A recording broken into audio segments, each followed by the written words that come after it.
At 11:47 p.m. on a Tuesday night, Ethan Carter made a mistake that would shatter the carefully constructed walls between his professional life and his broken heart. One text message. 3 words. Sent to the last person on earth who should have received them. His ice-cold CEO, Clara Whitmore. The woman who'd fired 3 managers in 6 months. The woman who'd never smiled in a board meeting. The woman who was about to read, "I love you. Sleep tight, princess." His phone screen glowed with that dreaded word, read. And in that moment, everything Ethan had built since his wife's death, the boundaries, the routine, the protective distance, began to crumble. But this isn't where you think it's going. Stay with me until the end of this story. Hit that like button and comment what city you're watching from. I want to see how far this journey travels. Because what happened next, nobody saw coming. The blue glow of Ethan's phone illuminated his exhausted face as he collapsed onto the couch at 11:43 p.m. His tie hung loose around his neck, his dress shirt wrinkled from a 14-hour day at Whitmore & Associates. The silence of his small 2-bedroom apartment pressed against him like a physical weight, the kind of quiet that only came after a 7-year-old finally surrendered to sleep. Ava had fought bedtime tonight. She always did on Tuesdays. "Daddy, just 5 more minutes," she'd pleaded, her brown eyes, so much like her mother's, wide and innocent. We didn't finish the castle story. But Ethan had deadlines. Reports that Clara Whitmore expected on her desk by 8 a.m. Clara, who'd once told a senior analyst that punctuality was the only form of respect she recognized. Clara, who measured human value in deliverables and KPIs. So he'd kissed Ava's forehead, tucked her purple comforter under her chin, and promised they'd finish the story tomorrow. Another promise in a growing list of tomorrows that kept piling up like unpaid debts. Now, alone in the dim living room, Ethan pulled up his messages. His nightly routine, the one constant in the chaos that had become his life since Sarah died 3 years ago. His fingers moved on autopilot, muscle memory guiding them through the familiar pattern. "I love you. Sleep tight, princess. Dream of castles and dragons and all the adventures we'll have tomorrow. Daddy's here. Always." He hit send. The message whooshed away into the digital ether, and Ethan set his phone face down on the coffee table, already reaching for his laptop. The Hendricks account wouldn't analyze itself, and Clara had made it abundantly clear that this project was make or break for the quarter. His phone buzzed. Ethan frowned. Ava shouldn't be awake. She knew the rules. Lights out meant lights out, even if she couldn't actually read the messages yet. He'd set up the system so she could see his goodnight texts in the morning, a small comfort for the nights he worked late. He picked up the phone, expecting to see Ava's contact photo, that gap-toothed grin from her 6th birthday. His heart stopped. Clara Whitmore. Read 11:47 p.m. No. The room tilted. Ethan's vision blurred at the edges as he stared at the screen, his mind refusing to process what his eyes were showing him. The message thread was right there, irrefutable proof of his catastrophic error. "I love you. Sleep tight, princess. Dream of castles and dragons and all the adventures we'll have tomorrow. Daddy's here. Always." Sent to Clara Whitmore, his boss. The woman who'd once made a grown man cry in a performance review. The CEO who treated emotions like character flaws. Ethan's hand shook as he watched the 3 dots appear. She was typing. Oh God, she's typing. His mind raced through 1,000 scenarios, each worse than the last. He'd be fired, immediately, escorted out by security, his reputation destroyed. And Ava. How would he explain to Ava that Daddy lost his job because he couldn't even send a text message correctly? The 3 dots disappeared. Then reappeared. Disappeared again. Ethan couldn't breathe. His chest felt compressed, like someone had strapped steel bands around his ribs. 20 seconds passed. 30. A full minute of excruciating silence. Then, finally, the message appeared. Clara Whitmore. Wrong number, I assume. 4 words. Clinical, professional. Exactly what he'd expect from Clara Whitmore. Ethan's fingers flew across the keyboard. Ethan. I am so incredibly sorry, Ms. Whitmore.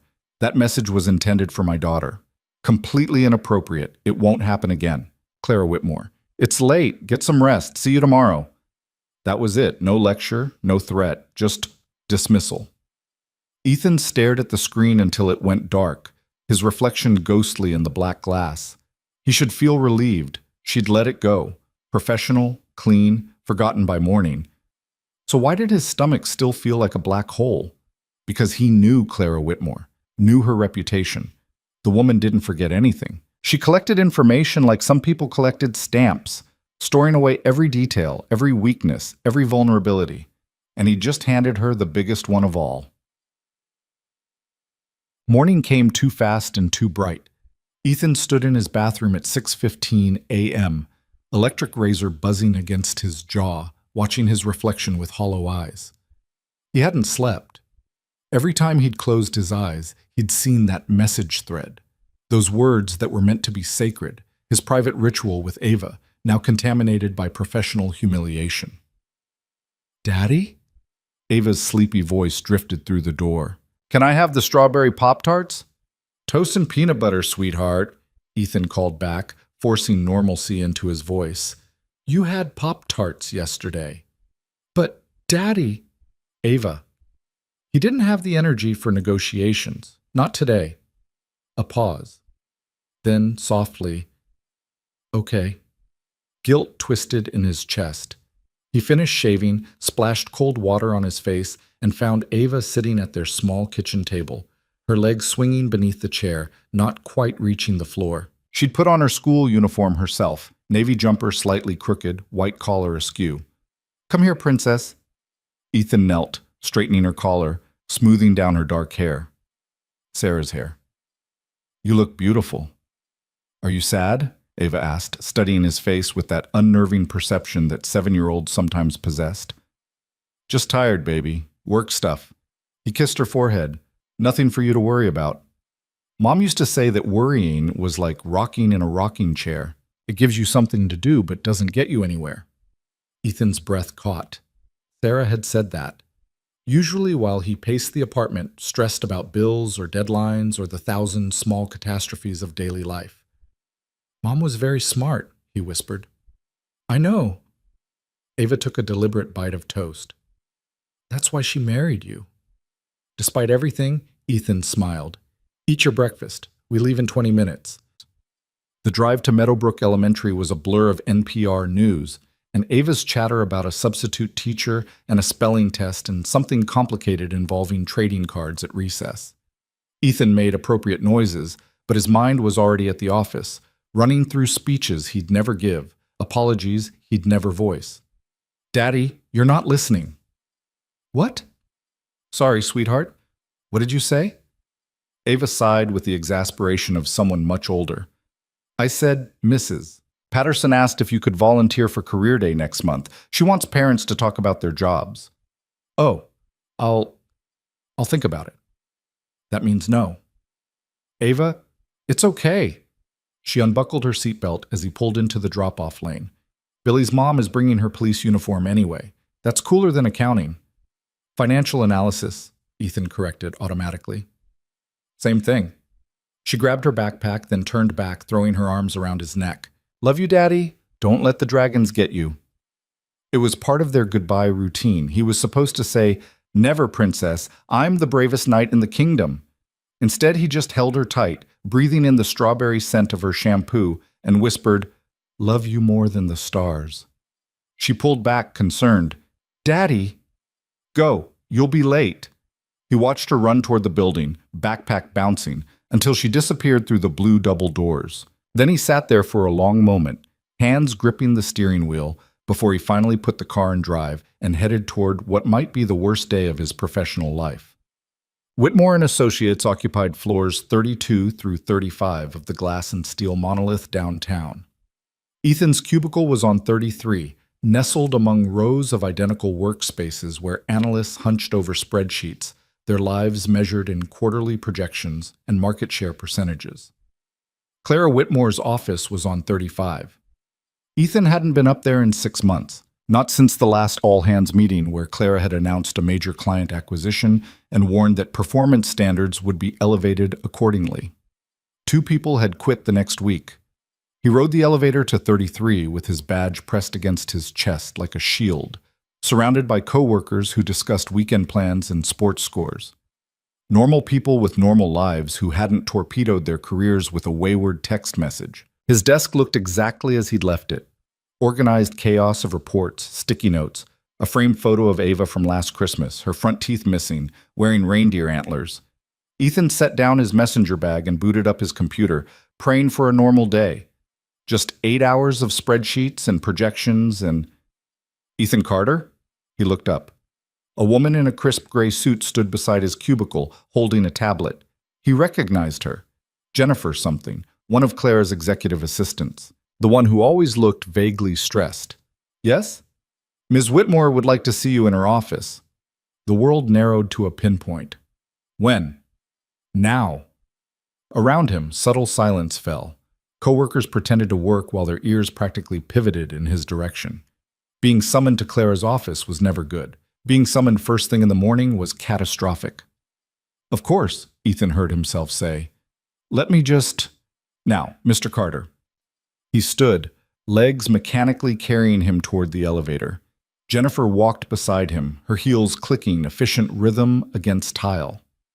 They didn't speak. The elevator ride to the 35th floor lasted approximately 10,000 years. Clara Whitmore's office occupied the northeast corner, floor-to-ceiling windows offering a panoramic view of the city. The interior was all clean lines and minimalist design, glass desk, white leather chairs, abstract art that probably cost more than Ethan's annual salary. Clara stood with her back to the door, silhouetted against the morning light, phone pressed to her ear. I don't care about their timeline, Marcus. We had an agreement. Her voice was ice wrapped in steel. Either they honor the contract or we walk. Their choice. A pause. Good. I'll expect the revised proposal by EOD. She ended the call without saying goodbye and turned. Ethan had seen Clara Whitmore dozens of times, in meetings, presentations, passing in hallways. But he'd never really looked at her. Not like this. She was 30, though she carried herself with the authority of someone a decade older. Dark hair pulled back in a severe bun. Charcoal suit that probably came from Milan. Gray eyes that seemed to calculate the worth of everything they observed. Mr. Carter. Not a question. An acknowledgement. Ms. Whitmore. His voice came out steadier than expected. You wanted to see me? Sit. He sat in one of the white leather chairs, feeling like a defendant in a very expensive courtroom. Clara moved behind her desk but didn't sit. She picked up her phone. Oh God, she's going to show someone the message. HR is probably waiting in the next room, and then set it down again. Tell me about your daughter. Ethan blinked. I'm sorry? Your daughter. Ava, isn't it? How old is she? This wasn't the conversation he'd prepared for. She's 7, just turned 7 in February, and she likes stories about castles and dragons. Heat crawled up Ethan's neck. Miss Whitmore, I want to apologize again for last night. It was completely unprofessional and... Stop! Clara held up one hand. I'm not interested in apologies. I asked you a question. Ethan swallowed. Yes, she loves fantasy stories. We make them up together at bedtime. Have since she was 4, after your wife passed. The words hung in the air like smoke. Ethan hadn't mentioned Sarah to anyone at work beyond the necessary bereavement leave paperwork 3 years ago. He'd deliberately kept that part of his life separate, sealed off, safe. How did you... I know everyone who works for this company, Mr. Carter. Their backgrounds. Their circumstances. Clara finally sat, folding her hands on the glass desktop. You've been with us for 5 years. Started as a junior analyst, promoted twice. Consistent performance reviews. Never late, never absent except for... She paused, and something flickered across her face, too fast to identify. Except for 3 days in March, 3 years ago. The funeral, 2 days after, when Ethan couldn't get out of bed. I don't understand why we're discussing this, Ethan said quietly. Because I'm trying to understand the kind of father who texts his 7-year-old daughter every night at 11:45 p.m. Clara's gray eyes fixed on him. Even when he's exhausted, even when he has reports due, Every single night, Mr. Carter. I checked the metadata. You've never missed once. Ethan's hands clenched on the armrests. With all due respect, Ms. Whitmore, my personal life affects your professional performance. Everything does. She leaned back in her chair. The Hendricks account. You submitted your analysis at 6:47 this morning. I've reviewed it. Here it comes. The real reason for this meeting. He'd rushed the report, distracted and panicked. Of course it wasn't up to standard. Of course, it's exceptional work, Clara said. Ethan stared at her. Thorough, insightful, exactly the kind of strategic thinking we need. She tapped a finger on her desk, the only indication of anything less than perfect composure. Which raises an interesting question. If you can produce work of that caliber on 4 hours of sleep while managing single parenthood, what are you capable of when properly supported? I don't understand. The Hendricks account is expanding. They want to move forward with a full portfolio restructure. It's a 6-month project, potentially worth $8 million to this firm. Claire's eyes didn't leave his. I'm assigning you as lead analyst. The words took several seconds to process. Lead analyst. On an $8 million account. The kind of opportunity that could change a career, change a life. Whitmore, I'm honored, but there's a complication. Of course there was. The project requires travel, Chicago primarily. 2 trips a month for the first 3 months, 4 to 5 days each. Ethan's stomach sank. I can't. I have Ava. My neighbor watches her in emergencies, but 2 trips a month? What if that wasn't an issue? What?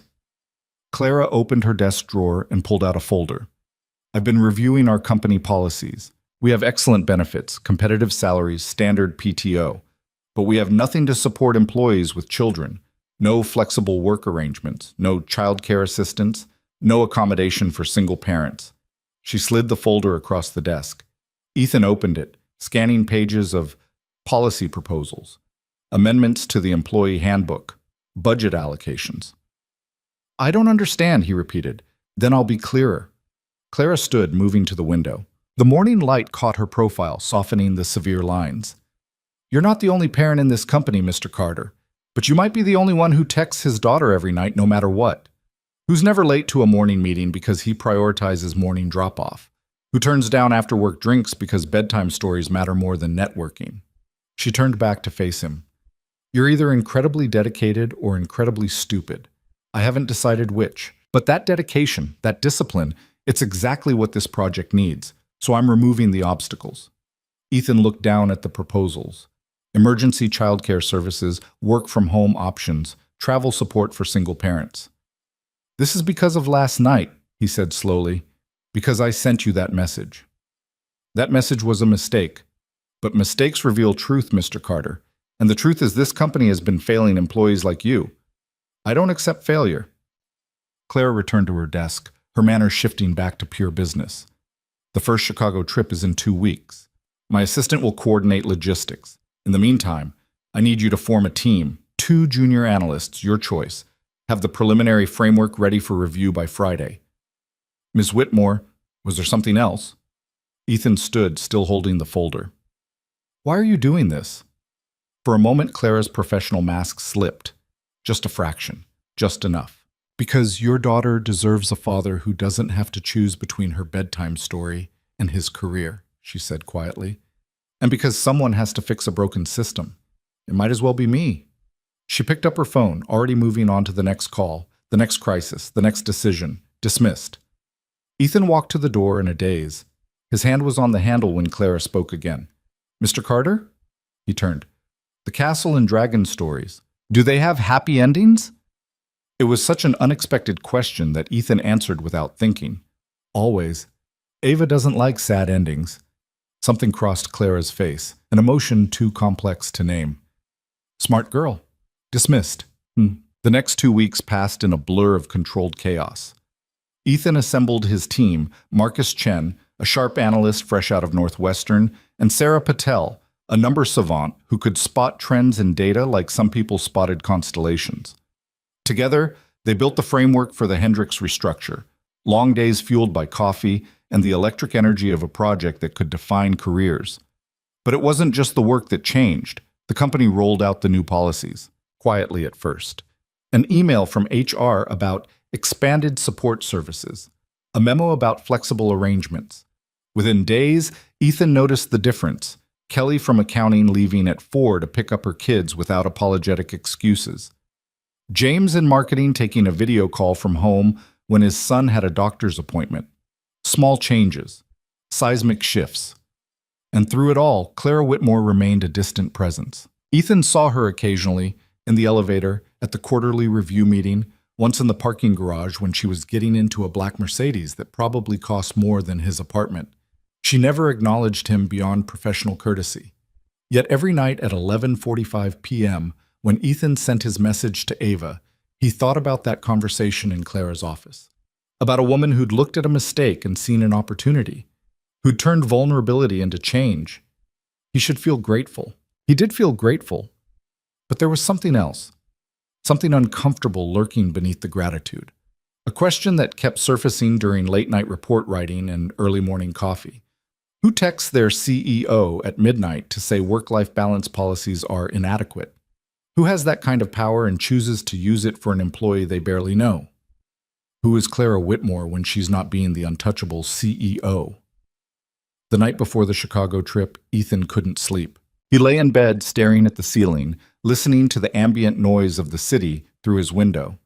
Tomorrow would be his first time on a plane since Sarah's funeral. His first time leaving Ava for more than a night. Mrs. Chen from 4B had agreed to stay in the apartment, handle drop-offs and pickups.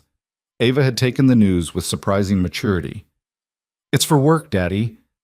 "I understand." But understanding didn't erase the fear in her eyes.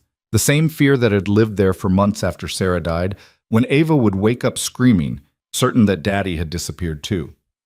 At 11:45, Ethan sent his message. "I love you. Sleep tight, princess. Dream of castles and dragons and all the adventures we'll have when I get home. Daddy's here, always, even from far away." Ava's reply came immediately. "Mrs. Chen says I can stay up until 9 on Friday if I finish my homework. Love you, Daddy." Ethan smiled, typing back, "9 is very late.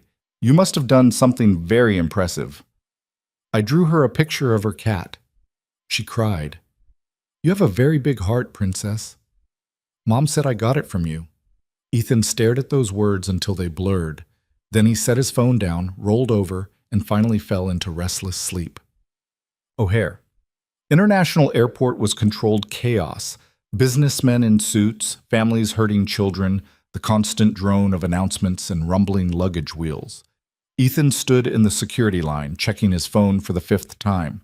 Mrs. Chen had texted a photo of Ava eating breakfast, syrup on her chin, thumbs up to the camera. "We're good here. Focus on your work." He was boarding in 40 minutes. The Hendricks meeting was scheduled for 2 p.m. He had his presentation loaded on his laptop, backup on a flash drive, notes memorized. Everything was under control. "Mr. Carter." Ethan spun around. Clara Whitmore stood 3 feet away, dressed in a navy suit, pulling a sleek carry-on, looking like she'd stepped out of a business magazine spread. "Miss Whitmore, I didn't realize you were—" He trailed off, confused. "The Hendricks account is worth $8 million, Clara said, moving forward as the security line shuffled. "Did you think I'd let a junior analyst handle the initial presentation alone? I'm not that junior. To them, everyone under 40 is junior." She handed her boarding pass to the TSA agent.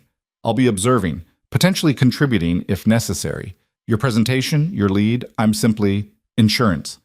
They cleared security in silence. Ethan kept stealing glances at Clara, trying to reconcile this version. Travel-sized toiletries in a clear bag, laptop in a bin, with the untouchable CEO from the 35th floor. At the gate, Clara claimed 2 seats near the window and pulled out her phone. For 20 minutes, she worked in focused silence while Ethan pretended to review notes he'd already memorized. Then, without looking up, Clara said, "How's Ava handling the separation?" Ethan blinked. She's okay. Mature about it. Children often are. They mirror our anxieties. You sound like you have experience." Clara's fingers paused on her keyboard. "My mother traveled frequently for work. Investment banking.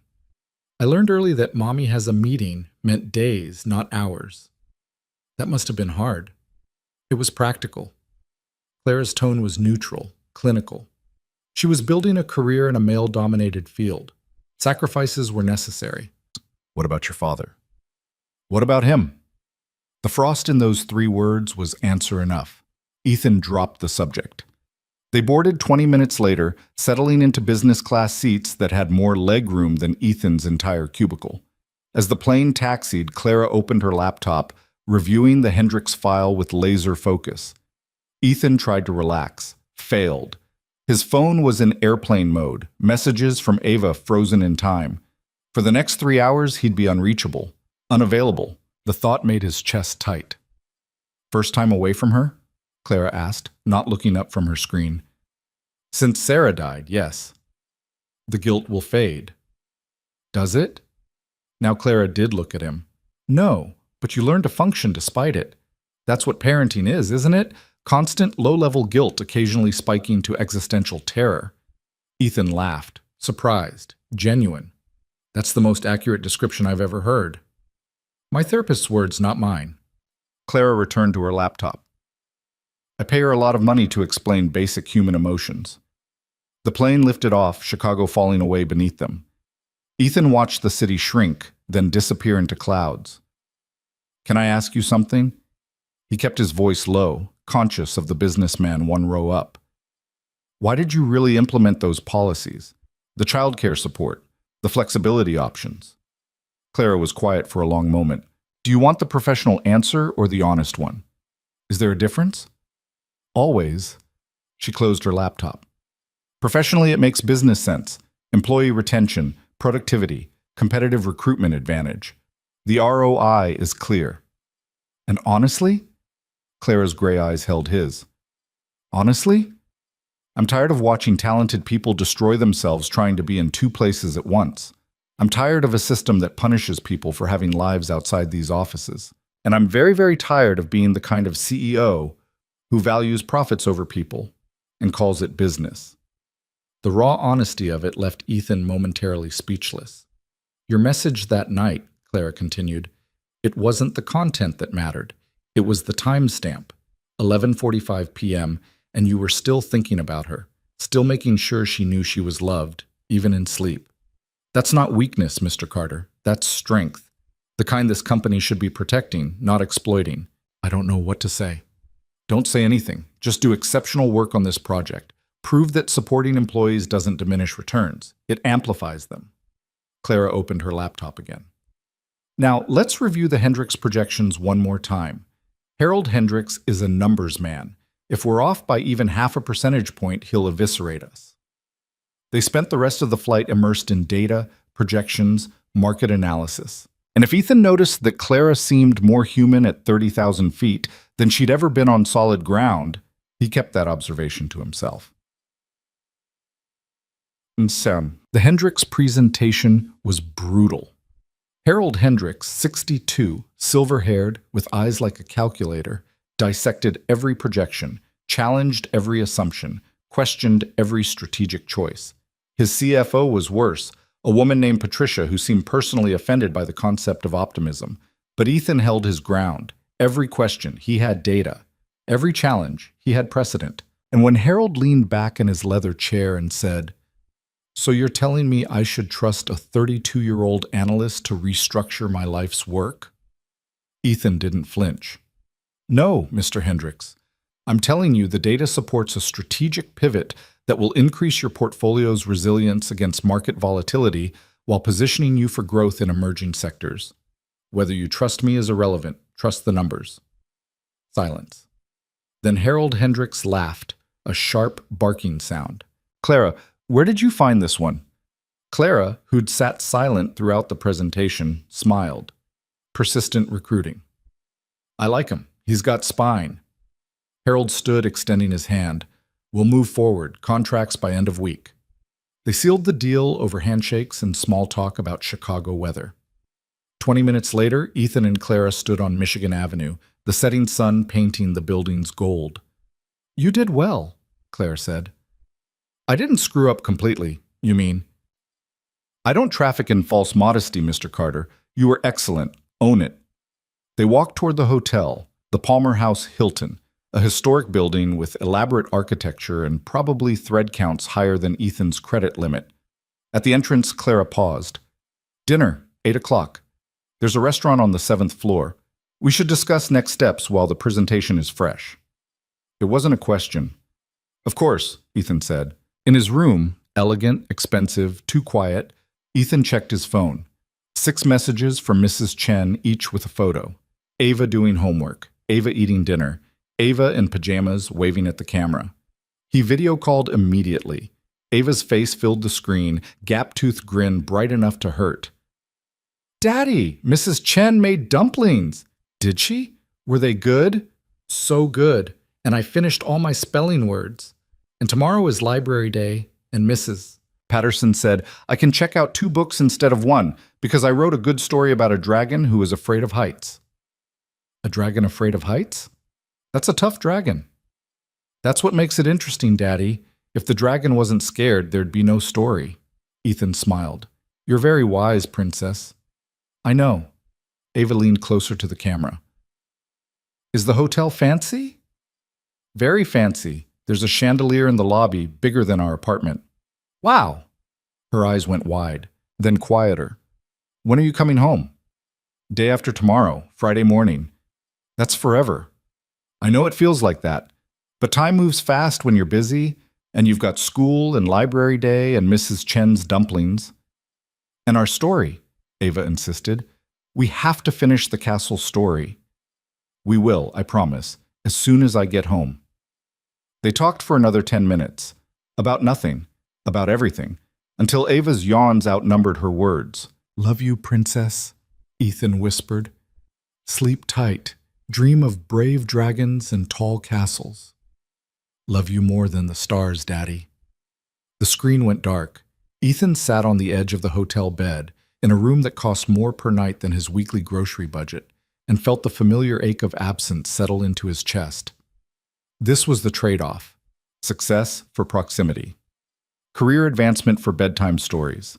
Sarah would have known what to say. She always did. At 7:58, Ethan took the elevator to the 7th floor. The restaurant was intimate, low lighting, soft jazz, tables spaced for private conversation. Clara sat by the window, city lights spread behind her like diamonds on black velvet. She'd changed. No longer the severe suit, but a simple black dress, hair down around her shoulders. She looked younger, human. Mr. Carter, punctual as always. Force of habit. He sat across from her. My daughter's teacher drills it into them. Being on time is respecting other people's time. Smart teacher. Clara handed him a menu. Order whatever you'd like. The company's paying, and we just secured an $8 million account. I think we can afford entrees. They ordered, Ethan chose salmon, Clara ordered something French he couldn't pronounce, and for a few minutes discussed next steps. Timeline, team expansion, milestone deliverables. Then Clara set down her wine glass and said, Tell me about the castle's story. What? The one Ava mentioned, about the dragon afraid of heights. I want to hear it. Ethan laughed, uncomfortable. It's just something we make up, nothing special. Humor me. So he did. Told her about Princess Ava, who lived in a tall tower, guarded by a dragon named Mortimer, who was terrified of flying. How they'd been working through Mortimer's fear, helping him remember that he was brave even when he was scared. It's silly, Ethan finished. Kid stuff. It's not silly, Clara said quietly. It's teaching her that fear doesn't disqualify courage. That's a lesson some adults never learn. Speaking from experience, Clara's smile was sad. I built this company from nothing. Started as a junior analyst myself, worked 80-hour weeks, sacrificed everything, relationships, friendships, sleep. Do you know what I was afraid of? What? Being ordinary, being forgotten, being the daughter who couldn't live up to her mother's legacy. She turned her wine glass slowly. So I became extraordinary, built something undeniable, and somewhere along the way, I forgot that extraordinary and alone aren't meant to be synonyms. Ethan didn't know what to say to that level of honesty, so he said nothing, just listened. Your message that night, Clara continued, it reminded me that people have lives, Rich, complex, beautiful lives that exist entirely outside of quarterly reports and profit margins. And I've been so busy being untouchable that I forgot what touch feels like. The waiter brought their entrees. They ate in comfortable silence for a while. Then Ethan asked the question that had been building for 2 weeks. Why me? There are 30 employees with children. Why did my message trigger this change? Clara set down her fork. Do you really want to know? Yes, because you remind me of someone. Who? My father. Claire's voice went soft. He wasn't around much. Work. Always work. But on the nights he was home, he'd tuck me in, tell me stories about brave princesses and clever dragons, made me feel like the center of the universe for 10 minutes before he disappeared back into his office. She met Ethan's eyes. He died when I was 12. Heart attack. And I remember thinking, all those hours, all that work, and he missed most of my life for it. I promised myself I'd be different. But here I am, perpetuating the same system that killed him. Oh, Clara, your daughter has what I didn't, Ethan, a father who fights to be present, who texts her every night without fail, who turns down career advancement because bedtime matters more. That's rare. That's precious. And if I can build a company that protects that instead of destroying it, she trailed off. Maybe that's worth more than profit margins. The weight of her confession settled between them. I don't know what to say, Ethan admitted. You don't have to say anything. Just keep being the father she deserves, and let me figure out how to be the CEO this company needs. They finished dinner talking about safer topics, Chicago architecture, the absurdity of hotel room minibars, books they'd read. But something had shifted. The wall between boss and employee had developed cracks, and through those cracks, Ethan glimpsed something unexpected. Loneliness. Clara Whitmore, brilliant, successful, untouchable, was profoundly alone. And maybe, just maybe, that accidental text message had been less mistake and more fate. Ethan called Ava at 11:45, their ritual maintained across miles and time zones. Did you eat fancy food? She asked, already in pajamas, Mrs. Chen visible in the background. So fancy I couldn't pronounce it. Did you have to use special forks? 3 different kinds. That's too many forks, Daddy, he laughed. I agree completely. How was your day? Ava launched into an elaborate story about Library Day and a book about space cats. And for 15 minutes, Ethan let her voice fill the empty hotel room until it felt less like a cage and more like a way station. Love you, princess. Sleep tight. Dream of space cats and brave dragons. Love you more than all the stars in space, Daddy. After she hung up, Ethan sat by the window, looking out at Chicago's glittering skyline. In 48 hours, he'd be home. Back to routine. Back to normal. Except nothing felt normal anymore. Because somewhere in this city, Clara Whitmore was probably also sitting by a window, looking at the same stars, carrying the weight of loneliness that success couldn't cure. And Ethan realized with startling clarity, the message hadn't been sent to the wrong person. It had just taken a very unexpected route to reach the right heart. The plane touched down at O'Hare Friday morning under gray skies that threatened rain. Ethan had barely slept, his mind replaying dinner conversations and Clara's unexpected vulnerability. The untouchable CEO had shown him something raw, something human, and he didn't quite know what to do with that knowledge. Clara sat beside him in business class, already working on her laptop before the seatbelt sign dimmed. She'd rebuilt her walls overnight, hair pulled back severely, reading glasses perched on her nose, every inch the focused executive who'd closed an $8 million deal. Your team should start preliminary data collection Monday, she said without looking up. I want weekly progress reports, detailed, not superficial. Of course. And Ethan? He turned. She'd used his first name only twice before. What you said last night about Ava's teacher, respecting other people's time, Clara closed her laptop. It applies to personal life too. Don't let this project consume the time that belongs to her. Before he could respond, she stood, gathering her belongings with practiced efficiency. They deplaned separately, Clara striding toward the executive car service while Ethan headed for economy parking. By the time he reached his apartment, it was nearly noon.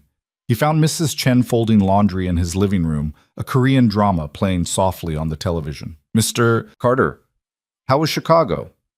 Successful. He set down his bag. Where's Ava? School, of course. Friday schedule, remember? She'll be home at 3:30. Mrs. Chen smiled knowingly. You have 2 hours to pretend you weren't worried sick. Ethan laughed. That obvious? You called 6 times in 3 days. Yes, that obvious. She gathered her things. Ava was wonderful.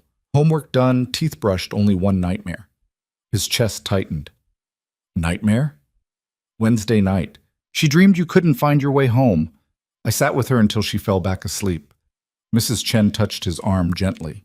She's stronger than you think, but she's still 7. Time away is hard. After she left, Ethan unpacked, showered, tried to focus on email. But his mind kept drifting to a hotel restaurant, city lights, and Clara's admission that extraordinary and alone weren't meant to be synonyms. At 3:25, he stood outside Meadowbrook Elementary, watching parents gather in familiar clusters. The soccer moms comparing weekend plans. The nannies checking phones. The occasional father who ducked out of work early, still wearing ties and guilt. Then the doors burst open and children exploded into freedom. Ava saw him immediately. Her face transformed, pure joy, uncomplicated and absolute. She ran, backpack bouncing wildly, and launched herself into his arms with enough force to knock the breath from his lungs. Daddy, you're home! You're really home! Ethan held her tight, breathing in strawberry shampoo and playground dust. I promised, didn't I? Promises and real are different things. Ava pulled back, studying his face seriously. But you're real, you're here. Always, princess. Always. They walked to the car hand in hand, Ava chattering about spelling tests and library books, and how Tommy Henderson had gotten in trouble for putting a frog in Sarah Mitchell's desk. Normal, beautiful chaos. Can we finish the castle story tonight?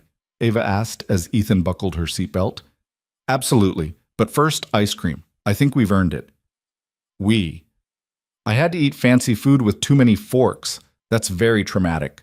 Ava giggled. Daddy, you're silly. They went to Sal's ice cream parlor, a local institution with checkered floors and sundaes the size of Ava's head.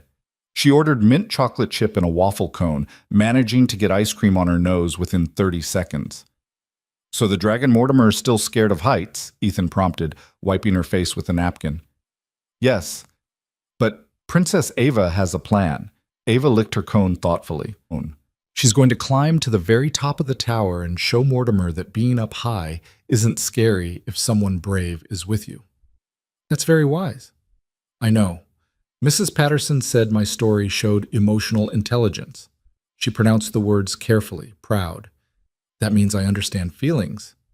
You definitely do. Ethan smiled. You get that from your mom. And from you, Ava insisted. You understand my feelings. That's why you send me goodnight messages even from far away. Ethan's throat tightened. Those messages are important to me too, sweetheart. I know. She reached across the small table, sticky fingers patting his hand. Because love isn't just about being there. It's about showing up even when it's hard. 7 years old, and she understood what some adults never learned. They finished their ice cream as rain began to patter against the windows, soft and steady. Outside, the city looked washed clean, colors bright against gray sky. Daddy? Ava's voice went quiet. When you were gone, I got scared. Of what, princess? That you'd like Chicago better, that you wouldn't come back. Ethan knelt beside her chair, eye level. Ava, listen to me. There's nowhere in the entire world I'd rather be than with you. Chicago was for work. But home? Home is wherever you are. Promise? I promise. Cross my heart. She studied his face, then nodded, satisfied. Okay. Can we go home now? I want to show you my Space Cat book. That night, after dinner and bath time and the lengthy negotiation about appropriate pajamas, they settled into Ava's bed together. Her room was an explosion of purple and pink, walls covered in her artwork, stuffed animals arranged with precise 7-year-old logic, glow-in-the-dark stars stuck to the ceiling in constellations that bore no relationship to actual astronomy. So Princess Ava climbs to the top of the tower, Ethan began, falling into the familiar rhythm of their story. And the wind is blowing and she's a little bit scared. But only a little bit, Ava interjected. Only a little bit, because she knows Mortimer needs her to be brave. And when she reaches the very top, she looks down and sees the whole kingdom spread out below, rivers and forests and mountains. And it's beautiful, Ava whispered. So beautiful. And she calls down to Mortimer, "Come see. It's not scary. It's amazing." But Mortimer is still afraid. His wings are trembling. He doesn't think he can do it. Ava snuggled closer. But then Princess Ava says the magic words. What are the magic words? "I believe in you, and I'll be right here beside you." Ethan's heart squeezed. That's exactly right. And do you know what happens? Mortimer flies, Ava murmured, already drowsy. He flies all the way to the top. And it's scary, but Princess Ava holds his claw, and they look at the beautiful world together. And Mortimer realizes something important. What? That brave doesn't mean not scared. Brave means being scared and doing it anyway, especially when someone you love believes in you. Ava yawned. That's a good lesson, Daddy. Your mom used to tell me the same thing. Ethan smoothed her hair. When I was scared about being a good father. Were you scared? Terrified. But you did it anyway. Because I had you. And you made me brave. Ava's eyes drifted closed. Love you more than the stars, Daddy. Love you more than the universe, Princess. He stayed until her breathing deepened, then carefully extracted himself. At the door he paused, looking back at his daughter, small and perfect and the absolute center of his world. His phone buzzed, a text message. Clara Whitmore. Hope the reunion went well. See you Monday. And Ethan? Thank you for reminding me what matters. He stared at the message for a long moment before typing back. Ethan. It did. She's asleep now. And you're welcome. Though I'm not sure what I did. The reply came immediately. Clara Whitmore. You showed up for her, for the work, for both. That's rare. Ethan. Just doing what any father would do. Clara Whitmore.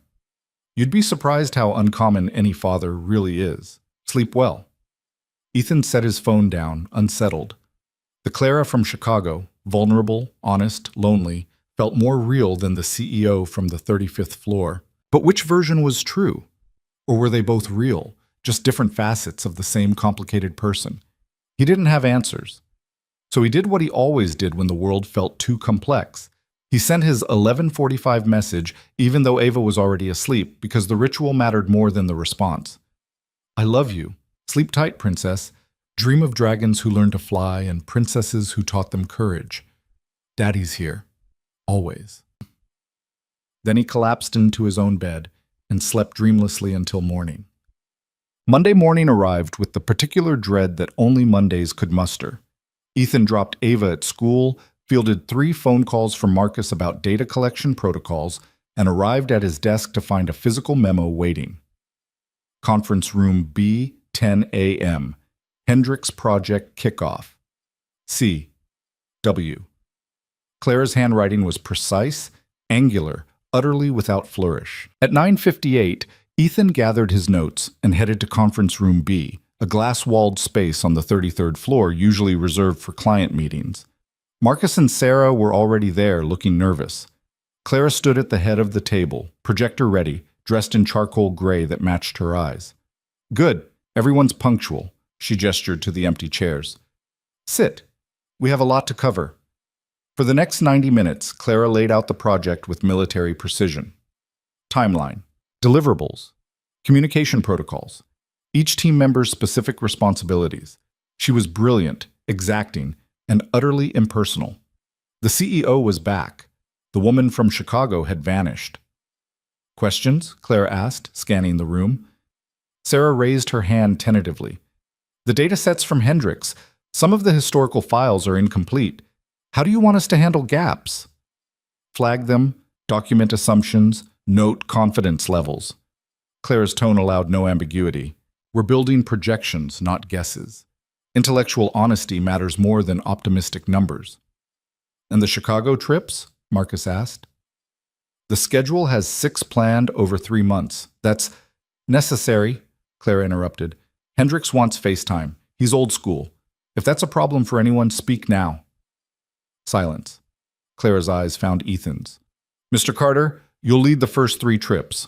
I'll handle 4 and 5. We'll reassess 6 based on project status. Acceptable? Yes, Ms. Whitmore. Good.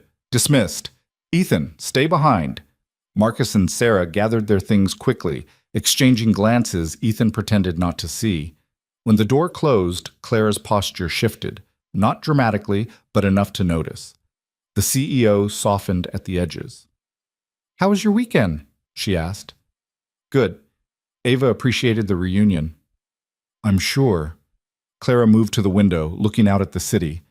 "I've been thinking about our conversation in Chicago." Ethan waited. "I may have overshared personal details, family history. That was inappropriate." "Was it?" "Yes. Maintaining professional boundaries is essential for effective leadership. Or, Ethan said carefully, it's essential for maintaining distance. Those aren't the same thing." Clara turned, surprise flickering across her face. "You're quite direct when you choose to be." "I learned from an excellent example." A ghost of a smile touched her lips. "Touché." She returned to the table, gathering her materials. "The trip schedule is aggressive. If it becomes untenable with Ava's needs, tell me immediately. We'll adjust." "I will." "I mean it, Ethan. This project is important, but it's not more important than your daughter's well-being. I won't be responsible for damaging that relationship." The conviction in her voice was absolute. "Why does it matter so much to you?" Ethan asked. "Personally, I mean, not the company line about employee retention." Clara was quiet for a long moment. "Because I know what it costs when work comes first. I lived it, and I refuse to perpetuate that cycle." She left before he could respond, the door closing with a soft click. The next 3 weeks blurred into organized chaos. Data collection, analysis, model building. Late nights at the office balanced against early mornings with Ava. The new company policies helped. Flexible hours meant Ethan could do school drop-off, work from home on Wednesdays for library day, leave at 5 twice a week for dinner without apologetic explanations. Other employees noticed. Kelly from accounting started leaving at 4 without guilt. James in marketing brought his daughter to the office when childcare fell through, setting her up in the break room with coloring books. Small rebellions against the old culture, each one shifting the foundation a little more. And through it all, Claire remained professionally distant. Ethan saw her in meetings, in passing, once in the parking garage when she was leaving at 7 p.m. on a Friday. "Working late?" he'd asked. "Some habits die hard." She'd paused, keys in hand. "You're leaving on time." "Ava has a sleepover. I'm the designated fort builder." "Fort builder. Is that an official parental role?" "The most important one." Ethan had smiled. "Blankets and strategic pillow placement? Very serious business." Clara had looked at him with something unreadable in her eyes. "She's lucky. Your daughter. To have that consistency." Then she'd driven away in her expensive car, and Ethan had spent the rest of the evening building blanket forts and pretending his heart wasn't doing complicated things when he thought about Clara Whitmore. The second Chicago trip arrived faster than expected. 4 days, mid-May, right during Ava's school play. She was playing Flower Number 3 in a production of The Secret Garden that would undoubtedly be amateur and absolutely precious. Ethan stared at the calendar, stomach sinking. He could ask Clara to reschedule. She'd said to speak up if conflicts arose, but the Hendricks timeline was inflexible, and Harold had specifically requested this week for the Phase 2 presentation. "Daddy, you look worried." Ava appeared in his bedroom doorway, already in pajamas, holding her stuffed dragon. "Just thinking about work, sweetheart." "The Chicago trip?" "Yeah." Ava climbed onto his bed, arranging herself cross-legged. "Is it the same week as my play?" Of course she'd noticed. She noticed everything. "It is," Ethan admitted, "and I'm trying to figure out—" "It's okay, Daddy." "Ava!" "No, really." She hugged her dragon. "Mrs. Patterson said most parents can't come anyway because it's during school, and Grammy said she'd record it on her iPad, and I'm only Flower Number 3. I don't even have any lines." The matter-of-fact acceptance broke his heart. "Princess, listen to me. You could be playing a tree in the background, and it would still be the most important performance in the world. Because you're in it. But your work is important too. Not more important than you. But you said the Hendricks project could help lots of families, the new policies and stuff." Ava's logic was devastating. So if you help them, that's important, even if it means missing flower number 3. Ethan pulled her into his lap. When did you get so wise? I'm 7.5 now, basically a grown-up. He laughed despite the ache in his chest. Tell you what, I'll talk to Ms. Whitmore, see if there's any way to make it work. But if I can't be there in person, I want you to know you'll be there in spirit. I know. Ava patted his cheek. Mom used to say that too. She did? When she had to work late, she'd say, I'm there in spirit watching from the stars. Ava's voice went soft. Do you think she's watching my play from the stars? Ethan's throat closed. I know she is, sweetheart. Front row seat in heaven. Then I'll have one parent there at least. The simple statement gutted him. That night, after Ava was asleep, Ethan did something he'd never done before. He texted Clara directly. Not about work, about life. Ethan, are you awake? 3 minutes passed. Then, Clara Whitmore. Unfortunately, insomnia is one of my more consistent companions. What's wrong? Ethan, the Chicago trip. It's the same week as Ava's school play. She says it's fine, but... Clara Whitmore. But it's not fine. Ethan, she's 7. Everything is either the end of the world or completely fine. There's no middle ground. Clara Whitmore. What time is the play? Ethan. Thursday, 2 p.m. I know the presentation is Thursday morning, but even if we finish early, I couldn't make it back in time. Dots appeared, disappeared, appeared again. Clara Whitmore. What if we move the presentation to Wednesday afternoon? Ethan. Hendricks specifically said Thursday. Clara Whitmore. Harold says a lot of things. Let me handle him. You handle the presentation prep. If I can shift it to Wednesday, could you fly back Wednesday night? Ethan. Clara, you don't have to... Clara Whitmore. I know I don't have to. I want to.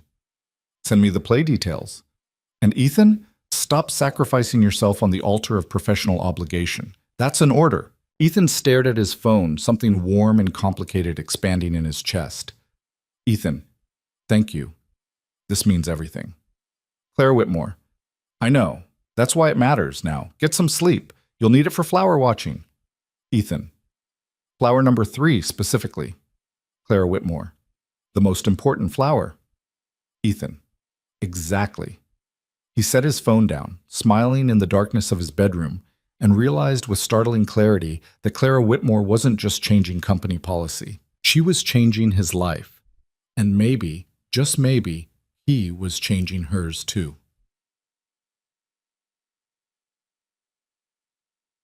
Clara called Harold Hendricks the next morning. Ethan wasn't privy to that conversation, but the results spoke volumes. By noon, the presentation was rescheduled to Wednesday at 2 p.m., with apologies from Harold about calendar confusion. How did you do that? Marcus asked when Ethan shared the update. I didn't. Ms. Whitmore did. She moved a meeting with Harold Hendricks? Sarah's eyes widened. For what? Personal reasons. Both junior analysts stared at him like he'd announced the laws of physics had been suspended. Ms. Whitmore doesn't do personal reasons, Marcus said slowly. Maybe she's evolving. Or maybe, Sarah said with a knowing look, she has a very specific reason to be accommodating. Ethan ignored the implication and focused on preparation. The Phase 2 presentation was critical. Portfolio restructure recommendations, risk analysis, projected returns. Everything had to be flawless. Wednesday arrived with clear skies and high anxiety. They flew to Chicago on the early morning flight, Ethan reviewing notes while Clara worked on her laptop in focused silence. At the Hendricks Building, a gleaming tower in the financial district, they were ushered into a top-floor conference room with views that stretched to the lake. Harold sat at the head of the table, Patricia beside him, both wearing expressions of polite skepticism. Clara, Mr. Carter. Harold gestured to the empty chairs. I appreciate the flexibility on timing. Of course, Clara said smoothly. We're here to serve your needs. The presentation took 90 minutes. Ethan laid out the restructure proposal with meticulous detail, shifting 30% of holdings from traditional securities into emerging tech, rebalancing international exposure, implementing hedging strategies to protect against volatility. Every recommendation supported by data, every risk quantified and mitigated. Patricia grilled him on assumptions. Harold questioned timeline feasibility. But Ethan held steady, and when he clicked to the final slide, projected 5-year returns with confidence intervals, Harold leaned back with a thoughtful expression. Aggressive, he said. Strategic, Ethan countered. Aggressive implies recklessness. This is calculated optimization. Bold distinction. Important one. Harold looked at Clara. You've trained him well. I don't train Harold. I hire talented people and get out of their way. Diplomatic answer. Harold stood, extending his hand to Ethan. I like it. All of it. Let's move to phase 3. Relief flooded through Ethan, followed immediately by urgency. It was 3:45. If he left now, caught the 5:30 flight, he could make it home by 9 p.m. Still too late for the play, but actually, Clara said, I've arranged alternative travel. Ethan turned. What? There's a private charter leaving Midway at 4:30, direct to our city. Flight time 90 minutes. She handed him a printed boarding pass. You'll land at 6 p.m. local time. Plenty of time to make a 7 p.m. school play. Clara, I can't. The play is at 7? Harold interrupted. Your daughters? Ethan nodded, speechless. Then you better get moving. Chicago traffic is hell this time of day. Harold smiled, genuine, warm. Nothing more important than family, son. Trust me, I missed my daughter's dance recitals for meetings. She's 37 now and still mentions it at Thanksgiving. Patricia actually laughed. He's not exaggerating. She brings it up annually. Go, Clara said quietly. I'll handle the contract details with Harold. Ethan looked at her. This woman who'd rearranged meetings, chartered planes, and somehow convinced a billionaire to prioritize a second-grade play and couldn't find words adequate to the moment. Thank you, he managed. Thank me by getting there on time. Now go. He went. The private charter was small, luxurious, completely surreal. Leather seats, complimentary drinks, flight attendant who called him Mr. Carter, like he was someone important. Ethan spent the 90-minute flight alternating between reviewing contracts and texting updates to Mrs. Chen, who'd agreed to bring Ava to the play directly from school. They landed at 5:58 p.m. Ethan's car was in long-term parking, which meant a shuttle, which meant time he didn't have. His phone rang. Unknown number. Hello? Mr. Carter, this is James from Executive Car Service. Ms. Whitmore arranged transportation for you. I'm at the private terminal entrance, Black Lincoln. She said to tell you, stop being impressed and start moving. Ethan laughed, surprised, delighted, overwhelmed. I'm on my way. James was a professional driver with impressive knowledge of traffic shortcuts. They made it to Meadowbrook Elementary at 6:52 p.m. The parking lot was crowded with minivans and sedans, parents streaming toward the auditorium entrance. Ethan found Mrs. Chen and Ava in the hallway, outside the auditorium. Ava was in costume, green dress with flower petals attached, face paint whiskers, hair in pigtails. When she saw him, her entire face transformed. Daddy, you're here. You're really here. She ran to him, and Ethan scooped her up, costume and all, holding her tight while parents navigated around them. I promised, didn't I? But Chicago is very far away, but never too far for flower number 3. Ava pulled back, studying his face. How? Magic, Ethan said, and a very kind person who believes family matters. Miss Whitmore? How did you talk about her sometimes, when you think I'm not listening. Ava grinned. Is she nice? Very nice, in her own way. Does she have kids? No, sweetheart. That's sad. She'd probably be a good mom if she's that nice. Mrs. Chen cleared her throat meaningfully. The play starts in 5 minutes. Ava, you need to get backstage. Ava kissed Ethan's cheek, leaving a smudge of face paint. Front row? Wouldn't sit anywhere else. He watched her run toward the backstage entrance, then found a seat in the 3rd row. Front was already packed, next to a mother whose toddler was eating crackers with aggressive enthusiasm. The play was exactly as expected. Amateur sets, enthusiastic acting, technical difficulties with the sound system. Ava appeared in scene 3 as flower number 3, standing perfectly still while Mary Lennox discovered the secret garden. She had no lines, no movement, just presence. She was perfect. When the final curtain fell and children took their bows, Ethan applauded until his hands hurt. Ava found him in the crowd afterward, still in costume, eyes bright. "Did you see me?" "Every second." "I didn't mess up." "You were flawless, the best flower number 3 in the history of theater." "Daddy, you're biased." "Absolutely, it's my job." They drove home in comfortable silence, Ava dozing in the back seat, Ethan processing the surreal day. Somewhere over Illinois, Clara Whitmore had chartered a plane, had called in favors, rearranged logistics, made the impossible happen. For a school play, for his daughter, for him. At home, Ethan helped Ava out of her costume, listened to her recount every detail of backstage drama, tucked her into bed with extra care. "Daddy," she murmured, already half asleep. "Tell Miss Whitmore thank you. From me."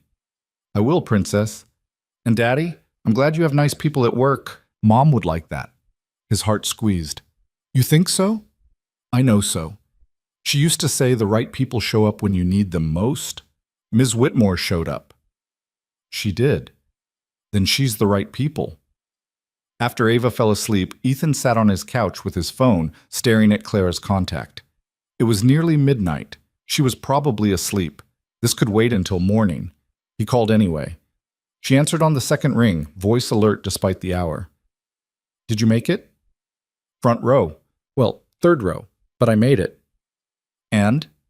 She was perfect, best flower number 3 in existence. Clara's soft laugh traveled through the phone. "I'm sure she was." "Clara, I don't know how to thank you." "You don't need to." "Yes, I do. You chartered a plane for a second-grade play. That's important," Clara interrupted. "That's important, nothing else." Silence settled between them, comfortable and charged. "Ava says thank you," Ethan said quietly. "And she says you showed up when we needed you. That makes you the right people. Smart kid. The smartest." He paused. "She also said you'd probably be a good mom." The silence that followed was different, heavier, sadder. "That's very sweet," Clara said finally, "but unlikely." "Why?" "Because I've built a life that doesn't accommodate that possibility. Career, company, obligations. There's no room for—" She stopped. "It doesn't matter. It matters to me. Ethan, I'm serious. You just moved mountains for my daughter. You've changed company policies, protected work-life balance, shown more genuine care than some people show their own families. If that's not maternal instinct, I don't know what is. That's different. That's professional responsibility." "Is it?" "Because it feels personal." Another silence, longer this time. "I should let you get some sleep," Clara said, her voice carefully neutral. "We have the Phase 3 kickoff Monday." "Clara, wait." "Good night, Ethan. I'm glad you made it to the play." She hung up before he could respond. Ethan sat in his dark living room, phone still pressed to his ear, and realized something profound had shifted. The lines between boss and employee, between professional and personal, between Clara Whitmore, the CEO, and Clara Whitmore, the woman, they'd blurred beyond recognition. And he wasn't sure if that was dangerous or exactly right. At 11:45, he sent his nightly message to Ava, adding something new. "I love you. Sleep tight, princess. Dream of successful plays and flowers who stole the show. And dream of people who show up when it matters. Because you were right. The right people always do. Daddy's here, always." Then, before he could overthink it, he sent another message. "Ethan, you showed up today, for both of us. That's not professional responsibility. That's something more. And I think you know it." He didn't expect a response. It was after midnight, and Clara had made her boundaries clear. But 3 minutes later, his phone buzzed. Clara Whitmore. "Maybe it is something more. Maybe that's what scares me. Sleep well, Ethan." He stared at those words until the screen went dark, his heart doing complicated things in his chest, and wondered when exactly this had stopped being about work and started being about something he couldn't quite name, something that felt dangerously close to connection, something that felt terrifyingly like hope. The text message sat between them like a bridge neither had planned to build. Clara's admission. Maybe it is something more. Maybe that's what scares me. Changed the atmosphere at Whitmore and Associates in ways both subtle and seismic. Monday morning, Ethan arrived at his desk to find a handwritten note on company letterhead. Phase 3 requires extended Chicago presence. 2 weeks, beginning June 15th. Hendricks wants daily oversight during portfolio transition. I know this is significant time away from Ava. Let's discuss options. CWW. 2 weeks, 14 days. Ethan's stomach dropped as he calculated bedtimes missed, school mornings absent, the longest separation since Sarah's death. He found Clara in her office at 9, standing by the window with her usual coffee, black, no sugar, probably her third cup of the morning. You read the note, she said without turning. 2 weeks is impossible. Ava can't, which is why I'm proposing an alternative. Clara faced him, and something in her expression was different, softer. What if Ava came with you? Ethan blinked. To Chicago? It's June. School's out in 2 weeks. She'd missed the first week of summer break, but Clara set down her coffee cup. I've researched options. The hotel has childcare services. There's a children's museum 3 blocks away. The aquarium. Navy Pier. She wouldn't be stuck in a hotel room all day. Claire, I can't ask you to accommodate. You're not asking. I'm offering. She moved to her desk, pulling up a document on her computer. I've also been thinking about joining you in Chicago for the second week. The Hendricks transition is high stakes. I should be present. You'd spend a week in Chicago? Is that so surprising? Yes, you never leave the office for more than 3 days. Clara's smile was wry. Maybe I'm evolving, or maybe I'm realizing that some things are worth disrupting routine for. The weight of her gaze made Ethan's chest tight. If Ava comes, he said carefully, I'll need mornings for drop-off at the childcare and evenings by 6 at the latest. Understood. We'll schedule around her needs. Clara paused. Ethan, I'm not doing this to burden you. I'm doing this because I think... She stopped, choosing words carefully. Because I think maybe it's time I remembered what matters outside these walls. And what matters? People. Connection. Life beyond quarterly reports. Her gray eyes held his. You and Ava reminded me of that. I'd like to not forget again. The conversation should have ended there. Professional, bounded, safe. Instead, Ethan heard himself say, have dinner with us. Tonight. Nothing fancy, just me and Ava and take out pizza. See what you're signing up for. Clara's surprise was visible. You're inviting me to your home? Unless that crosses too many lines. Every line we've established has already been thoroughly crossed, Ethan. We both know that. So is that a yes?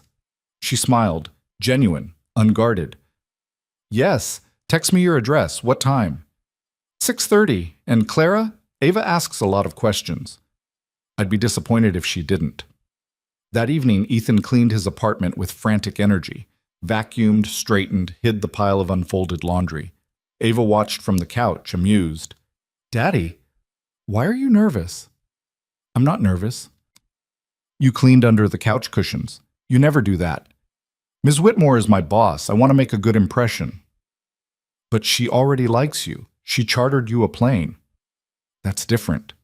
How? Ethan paused, vacuum in hand. I don't know, sweetheart. Adult things are complicated. That's what grown-ups always say when they don't have a good answer. At precisely 6:30, the doorbell rang. Ethan opened it to find Clara holding a bottle of wine and looking profoundly uncertain. She'd changed from her work suit into dark jeans and a soft blue sweater, casual in a way that seemed almost foreign on her. Hi, she said. Hi, come in. Ava appeared instantly, materializing with the supernatural speed of curious 7-year-olds. She studied Clara with open fascination. You're Ms. Whitmore. I am. You must be Ava. I am. You're prettier than Daddy said. Ethan's face heated. Ava. What? You said she looked like someone from a business magazine. Magazine people are pretty. Clara laughed, a real laugh, surprised and delighted. Thank you, Ava. That's very kind. Do you like pizza? I do. Good. Daddy ordered the kind with too much cheese. I told him guests might not like that much cheese, but he said everyone likes cheese. Everyone does like cheese, Clara said seriously. Your father is correct. Ava beamed. I knew it. Dinner was chaotic in the best way. They sat at Ethan's small kitchen table, eating pizza from paper plates, Ava narrating a complicated story about playground politics and who was friends with whom and why Sarah Mitchell was being mean about sharing jump ropes. Clara listened with genuine attention, asking questions, making observations that showed she was actually engaged, not just humoring a child. So what did you do? Clara asked. When Sarah wouldn't share? I told her it's more fun to jump rope with friends than alone. And I asked if maybe she was being mean because something made her sad. Emotionally intelligent response. That's what Mrs. Patterson said. Ava turned to Ethan triumphantly. See, Daddy? I told you I was good at understanding feelings. You're very good at it, Princess. Ms. Whitmore, do you have kids? Ava asked with the bluntness only children possessed. No, I don't. Why not? Ava, Ethan warned. It's okay. Clara set down her pizza. I focused on my career instead. Building my company took a lot of time. But you could have both. Daddy has a job and me. You're right. I could have. I just made different choices. Do you regret it? The question hung in the air, adult and profound. Clara was quiet for a moment. Sometimes, especially when I meet exceptional children like you. Ava considered this. It's not too late, you know. My friend Emma's mom had a baby last year and she's old, like 40. Ava! Ethan's mortification was complete, but Clara just smiled. 40 isn't that old. That's what Emma's mom says too, but she groans a lot when she picks Emma up. After dinner, Ava insisted on showing Clara her room, the explosion of purple, the glow stars, the carefully arranged stuffed animals. Clara examined everything with genuine interest, asking about names and stories. This is Mortimer. Ava held up a green dragon with slightly singed wings. He's the dragon from our bedtime stories. Daddy got him for me after Mom died. Clara's expression softened. He looks very brave. He is now, but he used to be scared of heights. We helped him learn to be brave. That's a good lesson. Daddy says brave isn't about not being scared. It's about being scared and doing it anyway. Your father is very wise. I know. Ava hugged the dragon. Do you get scared, Miss Whitmore? Sometimes. Of what? Clara glanced at Ethan standing in the doorway, then back to Ava. Of making mistakes. Of letting people down. Of being alone. But you're not alone. You have Daddy at work. And now you have us for dinner. That's not alone. Something crossed Clara's face, emotion too complex to name. You're absolutely right, Ava. Thank you for reminding me.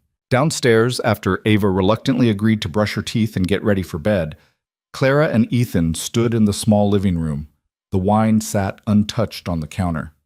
She's remarkable, Clara said quietly. She's everything. Ethan shoved his hands in his pockets. I'm sorry if her questions were too personal. They were perfect, honest. Children don't waste time with polite deflection. No, they definitely don't. Clara moved to the couch, sitting with careful precision. Can I ask you something? Of course. How do you do it? Balance everything. Work, parenting, keeping her happy and adjusted after losing her mother. How? Ethan sat in the armchair across from her. I don't balance it. I just do the next right thing. Get her to school. Do good work. Make dinner. Tell stories. Repeat. Some days I'm barely holding it together. Other days I actually feel competent. But you make it look effortless. It's not. I'm terrified constantly. That I'm screwing her up. That I'm not enough. That she'll grow up and realize I had no idea what I was doing. She won't think that. She'll remember the bedtime stories and the pizza dinners and the father who chartered planes to see her play a flower. You chartered the plane. Only because you would have done it yourself if you could. That's who you are, Ethan. Someone who shows up. The intimacy of the moment pressed against them. Daddy? Ava's voice called from upstairs. I'm ready. Ethan stood. Bedtime story? Do you want to? I should go. Or you could stay. Hear the famous castle story. Clara hesitated, something vulnerable flickering in her eyes. I don't want to intrude. You're not. Ava would love it. And honestly, Ethan met her gaze. So would I. They climbed the stairs together. In Ava's purple kingdom, they found her already in bed. Mortimer clutched in her arms, glow stars beginning to shine as the room darkened. Ms. Whitmore is staying for the story. Ava's excitement was palpable. If that's okay with you, Clara said. It's very okay. You can sit there. Ava pointed to the other side of the bed. Daddy sits here, you sit there, and I'm in the middle. They arranged themselves as directed. Ethan on one side, Clara on the other, Ava between them like a small, delighted bridge. Okay, Daddy, we left off where Mortimer learned to fly. What happens next? Ethan fell into the familiar rhythm. Well, Princess Ava and Mortimer flew all over the kingdom. They saw rivers and forests and mountains, but one day they saw something that made them very sad. What? Ava whispered. A village where all the people looked lonely. They weren't mean or bad. They just didn't know how to connect with each other. Everyone stayed in their own houses, afraid to reach out. Why were they afraid? Clara asked softly. Ethan glanced at her. Because they'd been hurt before, or disappointed, or they'd built walls so high they forgot how to tear them down. That's very sad, Ava said. It was. So Princess Ava decided to help. She and Mortimer flew down to the village square, and Princess Ava said something very important. What did she say? She said, walls keep you safe, but they also keep you alone. Sometimes you have to be brave enough to let someone in. Clara's breath caught almost imperceptibly. And did they listen? Ava asked. Some did, slowly. One person opened their door, then another. And eventually, the whole village remembered how good it felt to have neighbors and friends and people who cared. Because Princess Ava was brave, Ava murmured, already drowsy. Because Princess Ava knew that love is always worth the risk. Ava's eyes drifted closed. That's a good lesson, Daddy. Your mom taught me that one. They sat in silence until Ava's breathing deepened. Then, carefully, Ethan and Clara extracted themselves, creeping out like co-conspirators. In the hallway, Clara turned to him, and her eyes were bright with unshed tears. That story, she whispered. Was that for Ava or for me? Maybe both. Ethan, I see you, Clara, the walls you've built, the loneliness you carry, and I want you to know. He stopped, heart pounding. You don't have to carry it alone. You barely know me. I know enough. I know you charter planes for school plays. I know you change company policy to protect families. I know you show up to pizza dinners in apartments that probably cost less than your car payment. I know you listen to bedtime stories like they matter. They do matter. Exactly. Because you see what's important. You always have. You've just been too scared to let anyone see that you see it. Clara's composure cracked. A single tear traced down her cheek. I don't know how to do this. Whatever this is, I've spent 15 years building armor, and you're asking me to just take it off? I'm not asking for anything. I'm just saying you don't have to be untouchable to be strong.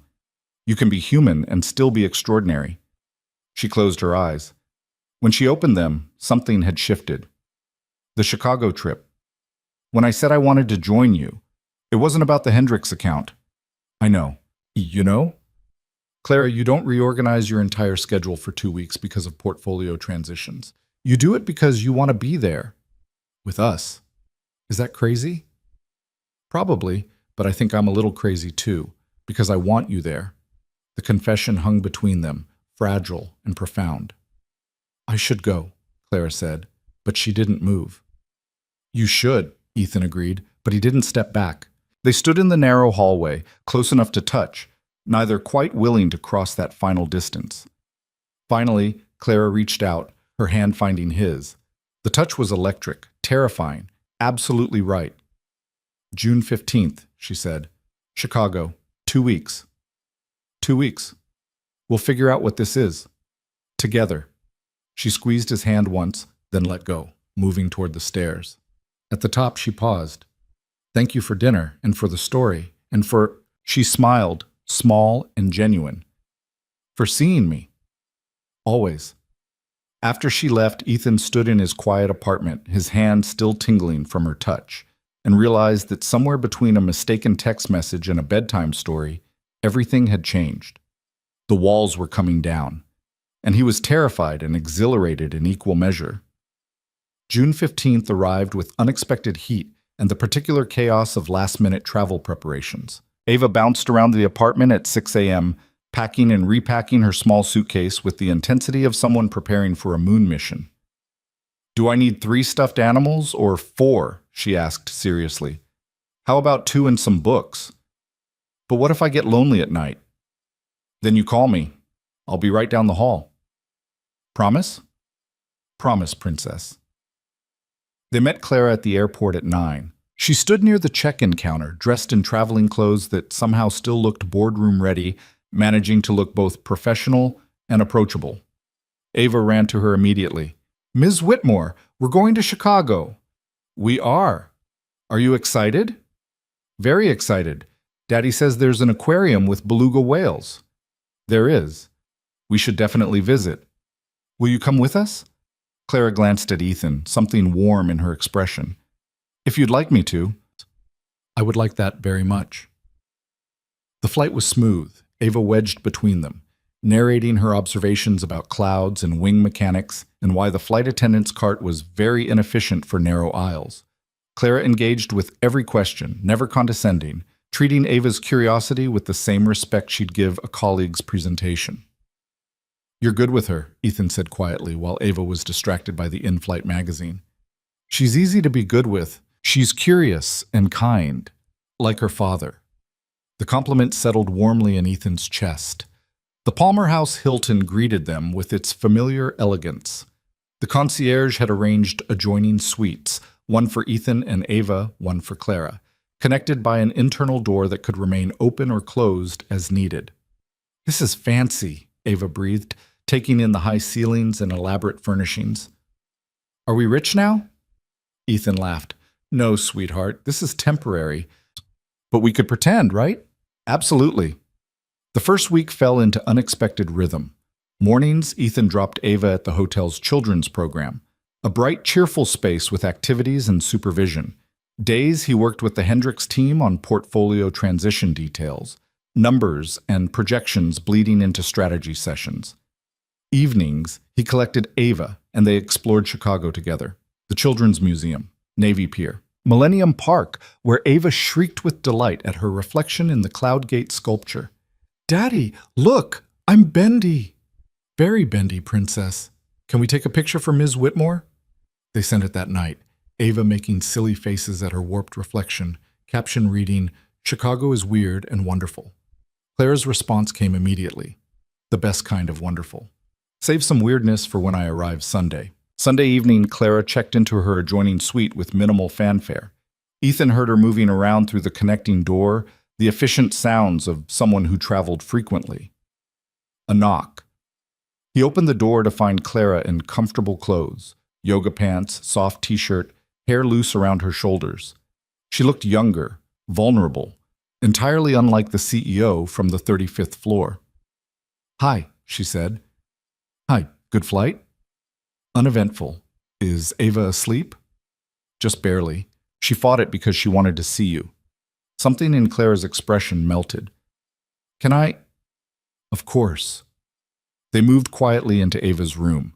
She was curled under the covers, Mortimer tucked under her chin, breathing deeply. Clara stood at the bedside, looking down with an expression so tender it made Ethan's throat tight. "She's beautiful," Clara whispered. "She really is. She looks like you." "She looks like her mother. I just get credit by proximity." Clara touched Ava's hair gently, barely a brush of fingers. "She's lucky to have you. I'm the lucky one." They retreated to the sitting area of Ethan's suite, settling on the couch with careful distance between them. "How was the week?" Clara asked. "Productive. Hendricks is pleased with progress. And Ava's having the time of her life. She told the childcare coordinator that Chicago is better than Disney World." High praise from a 7-year-old. "The highest." Ethan turned to face her. "What about you? How was the office without me?" "Quiet, efficient, boring." "Boring?" Clara smiled. "You and Ava have disrupted my very organized, very boring life. Coming back to pure routine felt empty. Is that bad? I don't know yet. Ask me in a week. The next morning, Clara joined them for breakfast. Ava's joy was incandescent. Ms. Whitmore, Daddy said you might take us to the aquarium. Did he? He said maybe if Ms. Whitmore has time. Do you have time? Clara looked at Ethan, eyes dancing. I think I can make time, but we have to work this morning first. Can you be patient?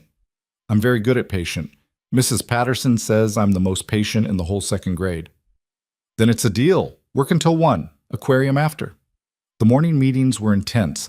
Portfolio rebalancing, risk mitigation, strategy refinement. But knowing Ava and Clara were waiting transformed the work, gave it different weight. At 1:15, they met in the lobby. Ava wore her favorite purple dress and had convinced someone to put her hair in French braids. You look beautiful, princess. I know. I wanted to look nice for the whales. Very considerate. The Shed Aquarium was crowded with summer tourists, but Ava navigated with determined focus, pulling them from exhibit to exhibit, narrating facts she'd learned from books. Did you know octopuses have 3 hearts? 3? That's excessive. Clara laughed. Very excessive. And they're really smart. They can solve puzzles and escape from tanks and everything. Sounds like you, Ethan said. I've never escaped from a tank, Daddy. Give it time. At the beluga whale exhibit, Ava pressed her face against the glass, mesmerized. The massive white whales glided past, graceful and alien. They're singing, she whispered. Can you hear them? They couldn't, but they stayed anyway, watching Ava watch the whales, her face illuminated by the filtered blue light. Clara moved closer to Ethan, their shoulders touching. Thank you, she said quietly. For what? For letting me be part of this. I can't remember the last time I did something just because it was joyful. Seriously? Work is purposeful, efficient, but joyful? That's not in my vocabulary. It should be, I'm learning. She watched Ava, who was now explaining whale anatomy to a patient elderly couple. She's teaching me. That evening, they ordered room service and ate in Ethan's suite, burgers and fries and chocolate cake that Ava insisted was necessary for brain function. After dinner, Ava sprawled on the couch between them, content and exhausted. Tell the story, she said sleepily, about Princess Ava and Mortimer. Ethan glanced at Clara, who nodded. Where did we leave off? The village that learned to open their doors. Right, so Princess Ava and Mortimer stayed in that village for a while, helping people remember how to be neighbors. And one day, a woman came to Princess Ava with a question. What question? Ava murmured. She said, I've been alone so long I don't remember how to let people close. What if I'm too broken for connection? Clara's breath hitched. And Princess Ava said something very wise. She said, You're not broken, you're just protected. There's a difference. Broken means can't be fixed. Protected means you're waiting for the right person to trust. That's smart, Ava whispered. Very smart. And the woman asked, How will I know when I find the right person? And Princess Ava said, You'll know because they'll see your walls and won't try to break them down. They'll just wait patiently on the other side until you're ready to open the door yourself. Ava was asleep before the story ended. Ethan lifted her carefully, carrying her to bed while Clara watched from the doorway. When he returned, Clara was standing by the window, looking out at Chicago's nighttime skyline. That story, she said without turning. You're not subtle. I never claimed to be. The woman who's been alone too long, that's me. If the shoe fits, she turned and tears glittered in her eyes. What if I don't know how to open the door, Ethan? What if I've been protected so long I've forgotten how to be anything else? He crossed to her, standing close but not touching. Then we wait, however long it takes. Why? Why would you wait for someone this complicated? Because you're worth waiting for. Because underneath all that armor is someone extraordinary and kind and achingly lonely. And because, he paused, heart pounding, because somewhere between a mistaken text message and a bedtime story, I started falling for you. Claire's tears spilled over. You barely know me. I know enough. I know you chartered planes and changed policies and showed up to pizza dinners. I know you listen to stories about dragons and ask questions like they matter. I know you're terrified of being vulnerable, but you're here anyway, in Chicago, with us, trying. I don't know how to do this. I've never... Her voice broke. I've built an empire, Ethan. I've negotiated with billionaires and closed 8-figure deals. But this? Being open, being seen, letting someone in. I have no idea how. Then we figure it out together. No pressure, no timeline, just us, taking it one day at a time. She reached for his hand, lacing their fingers together.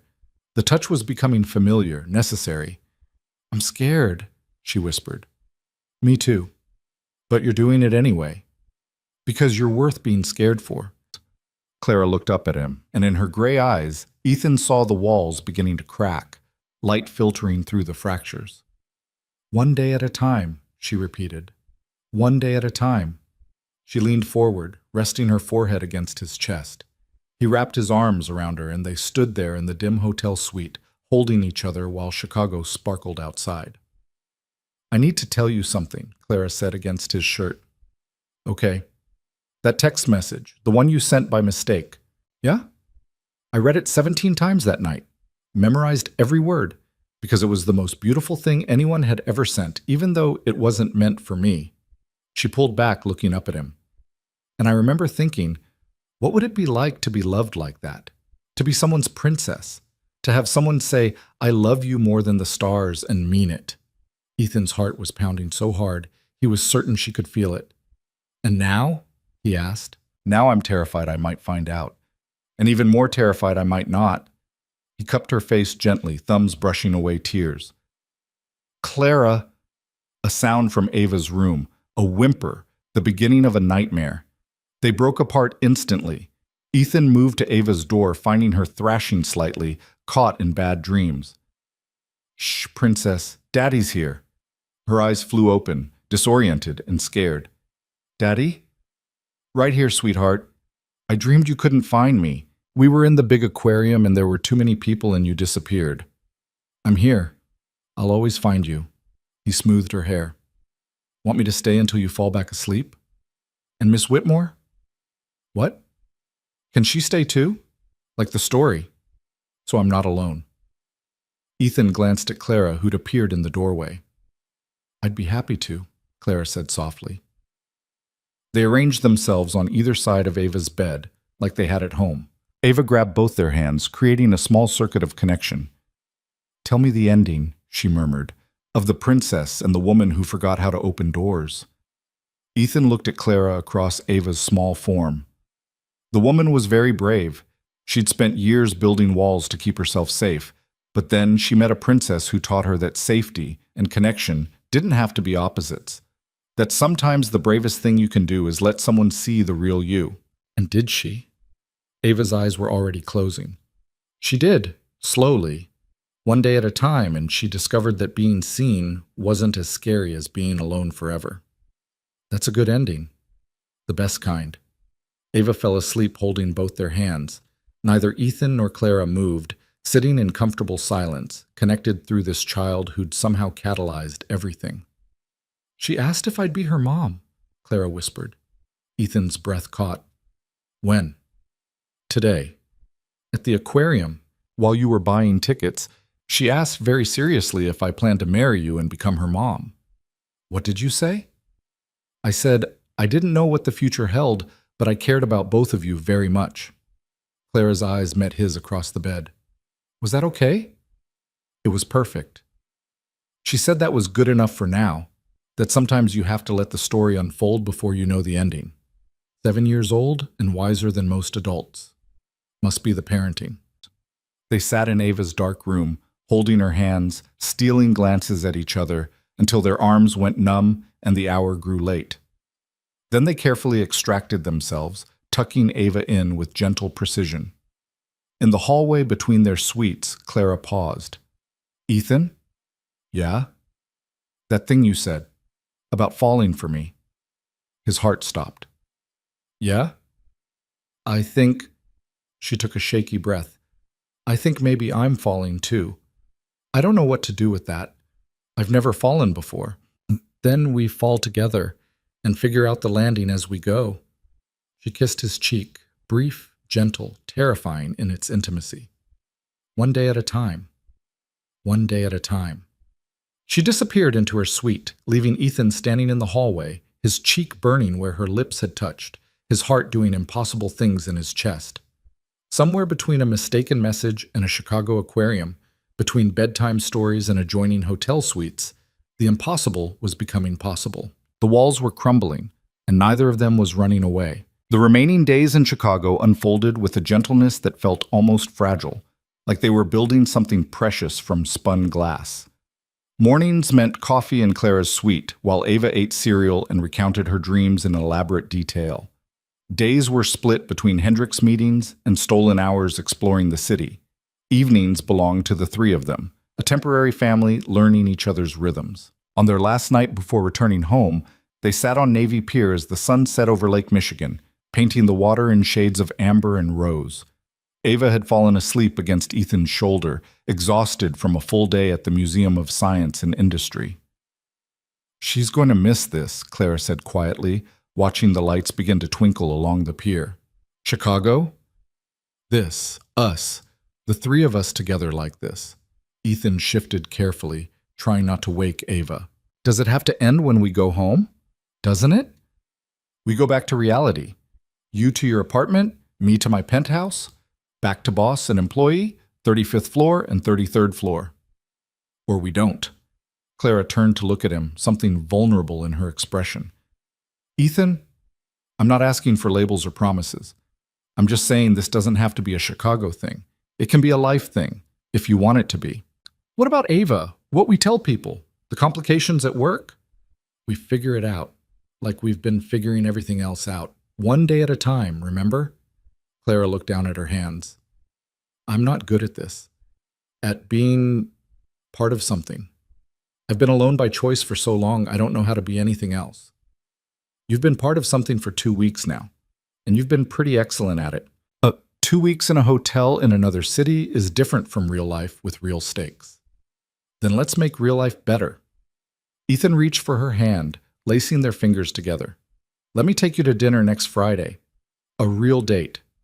Not work, not accidental, intentional." "A date," Clara repeated, testing the word. "Too terrifying?" "Absolutely terrifying." She squeezed his hand. "Which is probably why I should say yes." "Is that a yes?" "It's a very scared yes." Ava stirred against Ethan's shoulder, mumbling something about penguins before settling back into sleep. "She's going to have opinions about this," Clara said, smiling. "She already does. She asked me yesterday if you were my girlfriend." "What did you tell her?"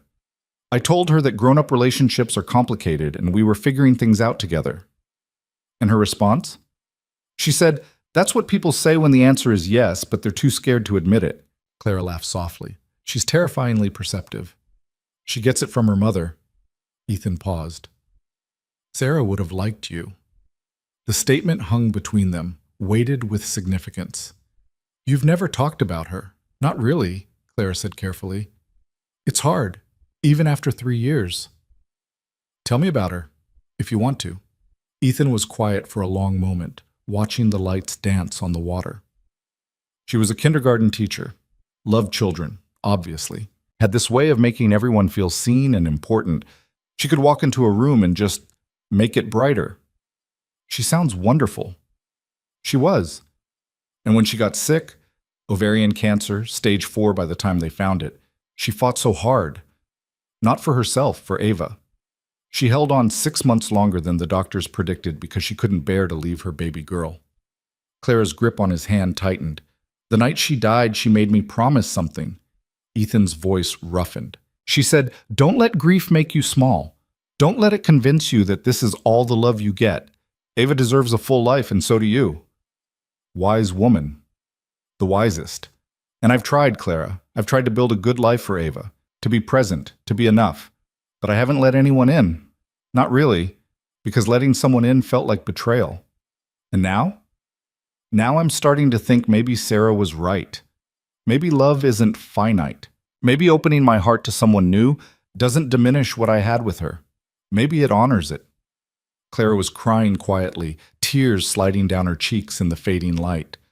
"I don't know if I can be what you need, what Ava needs. You already are. You're patient and kind and showing up even when it scares you, That's all anyone can ask. What if I fail? What if I'm too broken, too damaged by my own history? Then we fail together and figure it out. But Clara, you're not broken. You're just scared. There's a difference. She smiled through tears. Princess Ava's wisdom, the best kind. They sat in comfortable silence as full dark fell and the pier lights blazed bright against the night. Ava slept peacefully, and somewhere in the space between them something solidified. Not a promise. Not yet. But a possibility. The flight home the next day felt different, heavier with reality, lighter with hope. Ava chattered about everything they'd seen, making Ethan and Clara promise to take her back to Chicago at least 5 more times. 5 is very specific, Clara said. 1 for each thing we didn't get to see. The planetarium, and the architecture tour, and the chocolate factory, and the tall building with the glass floor, and the restaurant that spins. That's quite a list. I'm a very thorough person. At the airport, they separated reluctantly. Clara to her car service, Ethan and Ava to the parking garage. But not before Ava hugged Clara fiercely. Thank you for coming with us, Ava said into Clara's shoulder. It was the best trip ever. Thank you for letting me come. I had a wonderful time. Ava pulled back, studying Clara's face with serious eyes.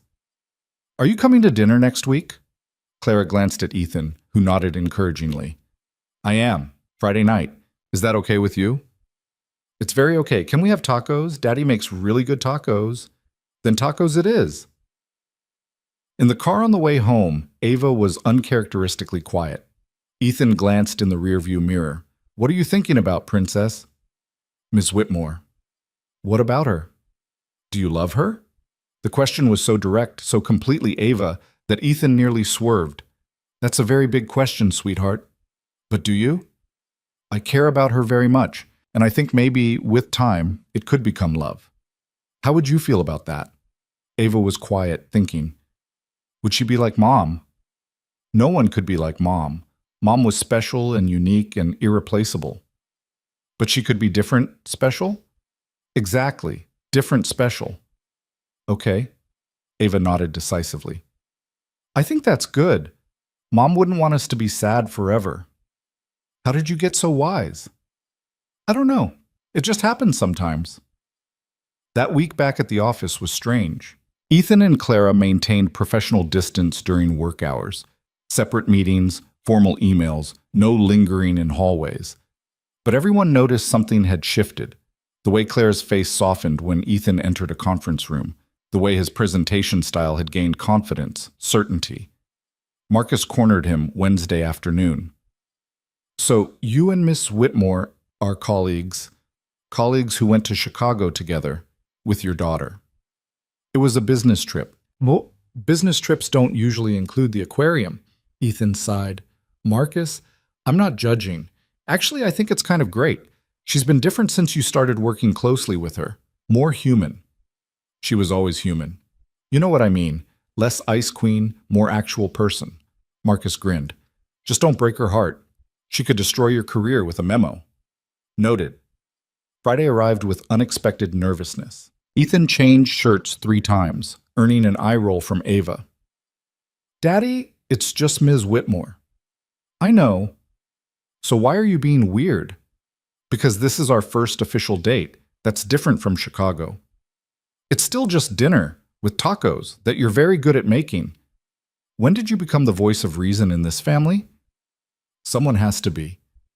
Clara arrived at 7, holding flowers, daisies and sunflowers, bright and unpretentious. She'd dressed down, jeans and a soft sweater, hair loose around her shoulders. You brought flowers, Ethan said, surprised. Is that weird? I wasn't sure about the protocol for dating someone you also employ. It's perfect. Come in. Ava appeared instantly. Miss Whitmore, those flowers are so pretty. Thank you, Ava. I thought they might brighten up the kitchen. They definitely will. Our kitchen is pretty boring. Ava, Ethan warned. What? It is. It's just white and normal. While Ethan finished the tacos, Clara and Ava set the table together, Ava narrating her week in exhaustive detail. Clara listened with genuine attention, asking questions, laughing at the appropriate moments. Watching them together, his daughter and this woman who'd been untouchable just months ago, Ethan felt something settle in his chest. Rightness, possibility. Dinner was chaotic and perfect. Ava told elaborate stories. Clara shared carefully edited versions of boardroom drama. Ethan refereed debates about whether hard or soft taco shells were superior. Hard shells are crunchy, Ava argued. But they break and make a mess, Clara countered. That's part of the experience. I think we can agree both have merit, Ethan said diplomatically. Daddy, you can't not pick a side. That's cheating. After dinner, Ava insisted on showing Clara her latest artwork, elaborate drawings of the Chicago skyline with significant creative liberties. This is the aquarium, she explained, pointing to a structure that looked more like a castle. And these are the beluga whales, but I made them purple because white is boring. Purple is an excellent choice. I know, and this is you and Daddy and me at Navy Pier. Clara leaned closer, studying the drawing. 3 stick figures held hands in front of a Ferris wheel, stars scattered across the sky above them. It's beautiful, Ava. You can have it if you want, for your office. Really? Really? So you remember the good time. Clara accepted the drawing with careful reverence. I'll treasure it. Thank you. At bedtime, Ava surprised them both by asking Clara to help with the story. You want Ms. Whitmore to tell the story? Ethan asked. No, I want both of you, like in Chicago. So they arranged themselves on either side of Ava's bed, falling into the now familiar configuration. Where should we start? Ethan asked, after the woman learns to open her doors. What happens next? Clara glanced at Ethan, then began. Well, the woman was very nervous. She'd opened her door, but she didn't know what to do next. So Princess Ava taught her something important. What? Ava whispered. She taught her that love isn't about being perfect. It's about showing up, even when you're scared, even when you don't have all the answers. Ethan picked up the thread. And Mortimer the dragon said something wise too. He said, I used to be afraid of heights, but then I learned that the view from up high is worth the fear. The same is true for love. The risk is worth the reward. That's very smart, Ava murmured, already drowsy. Very smart, Clara agreed softly. So the woman isn't scared anymore? Ethan met Clara's eyes across the bed. She's still scared, but she's brave enough to try anyway. Ava fell asleep holding both their hands, a bridge between two people learning to build something new. In the hallway afterward, Clara leaned against the wall, emotionally exhausted. She's going to think we're together, she said quietly. Aren't we? At least, aren't we trying to be? I don't know how to do this, Ethan. How to be someone's someone. I've never been anyone's someone. Neither have I, not since Sarah. So we figure it out together, remember? What if I mess this up? What if I hurt you, or worse, hurt Ava? What if you don't? What if this works? What if it's exactly what all three of us need? Clara closed her eyes. You make it sound so simple. It is simple. Not easy, but simple. Do you want to be here? Yes? Do you care about us? More than I thought possible. Then that's enough. Everything else we'll figure out as we go. She opened her eyes, and they were bright with tears. I'm terrified. Good. That means it matters. He kissed her then, soft, gentle, asking rather than demanding. She melted into it, hands finding his shoulders, and for a moment the world narrowed to just this. Just them. When they pulled apart, Clara was smiling through tears. I should go. You could stay. On the couch. It's late. Ethan, nothing complicated. Just stay. Let's practice being normal people who date and stay over sometimes. She considered, then nodded. Okay, but I don't have anything to sleep in. I'll find you something. He gave her an old t-shirt and sweatpants, and she changed in his bathroom, emerging looking younger and more vulnerable than he'd ever seen her. They settled on opposite ends of the couch, ostensibly watching a movie, actually just existing in shared space.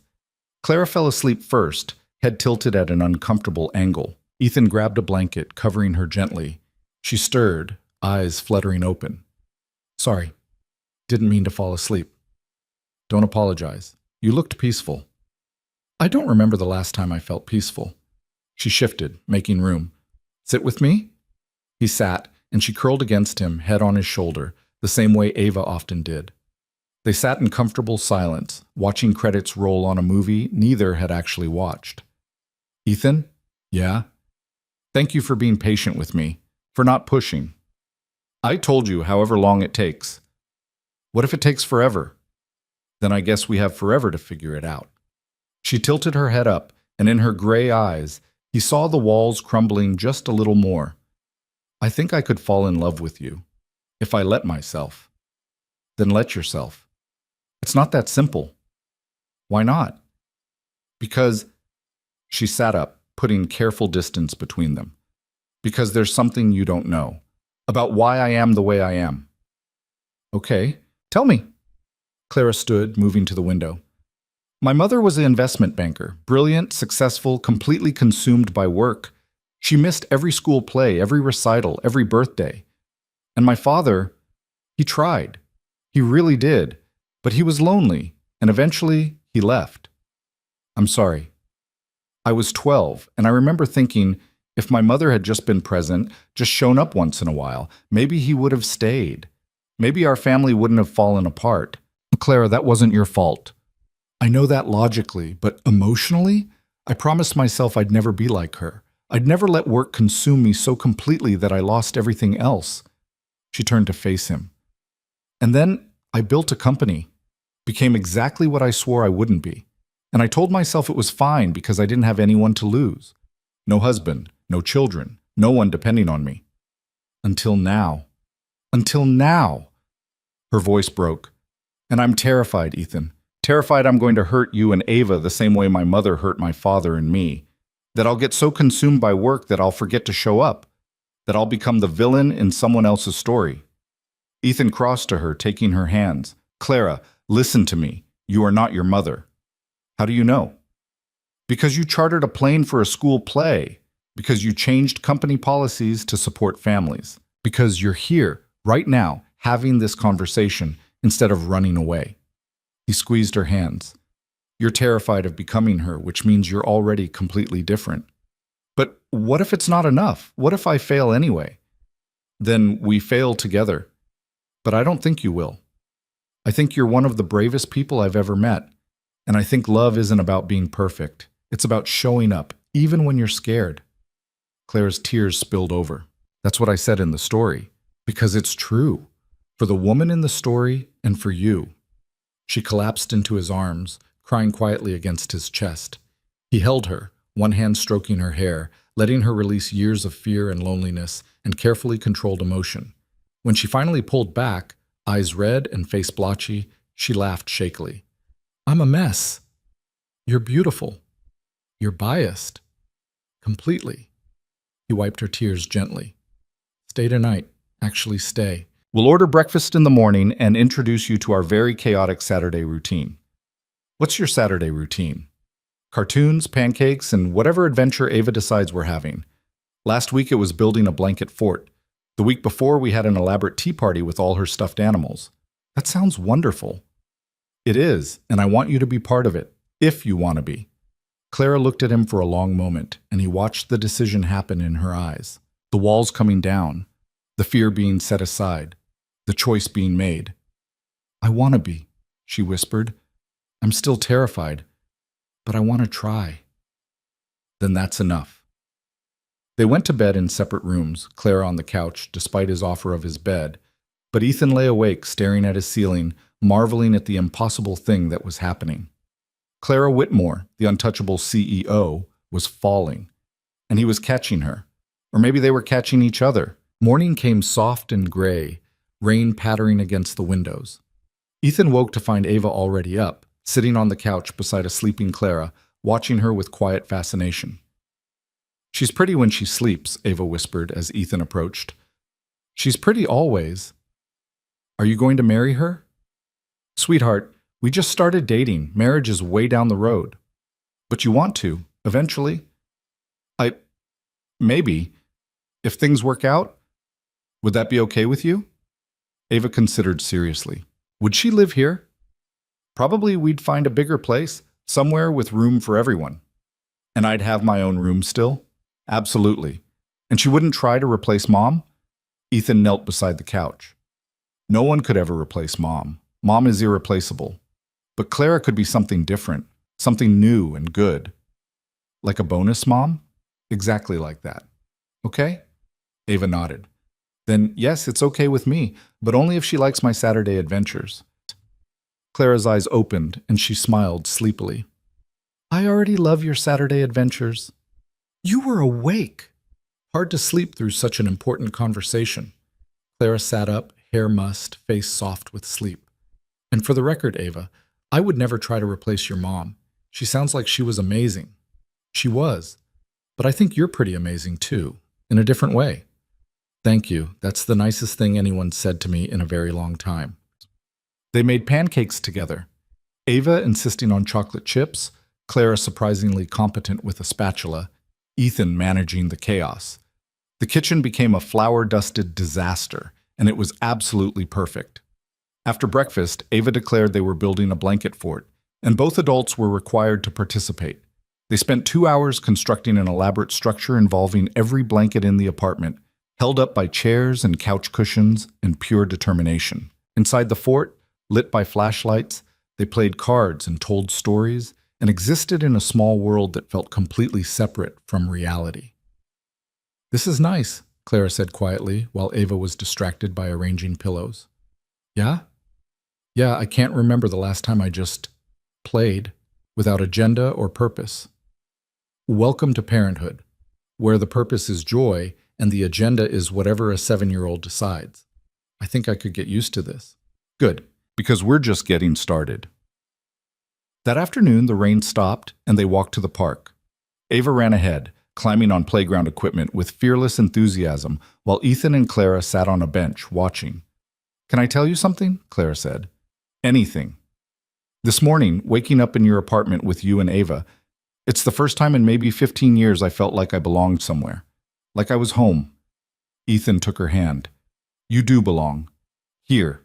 With us. It's terrifying. The best things usually are.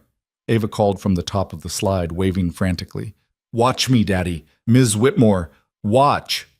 They watched her slide down with exaggerated drama, laughing when she landed in a heap at the bottom. Again, she shouted, already running back to the ladder. How does she have this much energy? Clara asked, amazed. It's a mystery science has yet to solve. They stayed at the park until the sun began to set, painting the sky in shades of pink and gold. Walking home, Ava held both their hands, swinging between them, chattering about everything and nothing. At the apartment, Clara gathered her things reluctantly. I should go. Give you two your evening routine. Or you could stay for dinner and bedtime story. Make it a full weekend. I don't want to overstay. You're not. We want you here, right, Ava? Right. Please stay, Ms. Whitmore. We're having spaghetti, and Daddy always makes too much anyway. Clara looked between them, and Ethan watched the decision happen again. The choice to stay, to be present, to try. Okay, but I'm helping cook. Deal. That night, after spaghetti and story time, after Ava was asleep and the kitchen was clean, Ethan and Clara sat on his small balcony, watching the city lights twinkle in the distance. I've been thinking about what you said, Clara said quietly, about Sarah wanting you to have a full life. Yeah? Do you think she'd approve? Of this? Of us? Ethan was quiet for a long moment. I think Sarah would love that Ava has another person who cares about her, that I found someone who makes me want to be brave again. She always said love multiplies, it doesn't divide. Smart woman. The smartest. He paused. There's something I need to tell you. Okay? Next week is the anniversary of Sarah's death, 3 years. Clara's hand found his. What do you usually do? Visit her grave, bring flowers, tell her about Ava, about our year. It's hard, but important. Would you want company, or is it something you need to do alone? The offer surprised him. You'd come with me? If you want me there, I know it's personal and maybe too soon, but I'd like that. Actually, I'd really like that. They sat in comfortable silence, hands linked, watching the stars emerge. I should actually go home tonight, Clara said eventually. Get proper clothes, prepare for the week. Okay. She stood, then paused. Ethan? Yeah? This weekend, It was the best weekend I've had in longer than I can remember. Thank you for letting me be part of it. He stood, pulling her close. Thank you for taking the risk, for showing up, for trying. She kissed him, deeper than the night before, with more certainty, more promise. When they broke apart, her eyes were bright. I'm still terrified, she whispered. Me too, but less than before. Progress. She left with a final kiss, and Ethan stood in his doorway, watching her drive away, feeling something like hope bloom warm in his chest. Inside, he found Ava standing in her bedroom doorway in her pajamas. I thought you were asleep. I was resting my eyes. That's different. She studied him. You look happy, Daddy. I am happy, Princess. Because of Miss Whitmore? Because of lots of things. You, mostly, but yes, Miss Whitmore too. Good. You deserve to be happy. Mom would want that. How'd you get so wise? Ava shrugged. I just pay attention. That's all wisdom is, really. Paying attention to what matters. Ethan gathered her up, carrying her back to bed despite her protests that she was too old for carrying. Love you more than the stars, Princess. Love you more than the universe, Daddy. And I love Ms. Whitmore too. Is that okay? His heart squeezed. That's more than okay, sweetheart. That's perfect. He tucked her in, watched her drift off, then sat in his quiet apartment and marveled at the impossible thing that was his life. A mistaken text message had started this. But what it had become, this fragile, beautiful thing they were building, that was all choice. Clara's choice to stay instead of run. His choice to be brave instead of safe. Ava's choice to love instead of fear. And maybe that was what made it real. Not the easy beginning, but the hard middle. The choosing, again and again, to show up. One day at a time. Together. The week leading up to the anniversary moved with the strange quality of dreams, simultaneously too fast and achingly slow. Ethan worked through the Hendricks final phase reports with methodical focus, using spreadsheets and projections as armor against the approaching date. Clara gave him space but remained present, her office door always open, her messages checking in without being intrusive. Tuesday afternoon, she appeared at his cubicle with 2 cups of coffee. Break time, she said. Not a suggestion.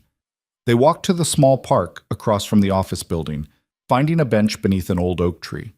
The summer heat pressed down, humid and thick, but the shade offered relief.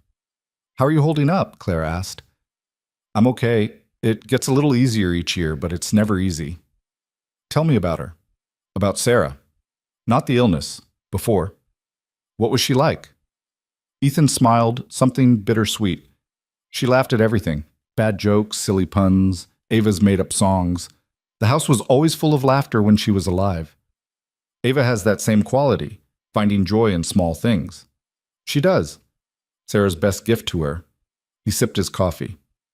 Sarah was also incredibly stubborn. When she decided something, that was it. No negotiation. She decided we were getting married on our 3rd date. Clara laughed. 3rd date?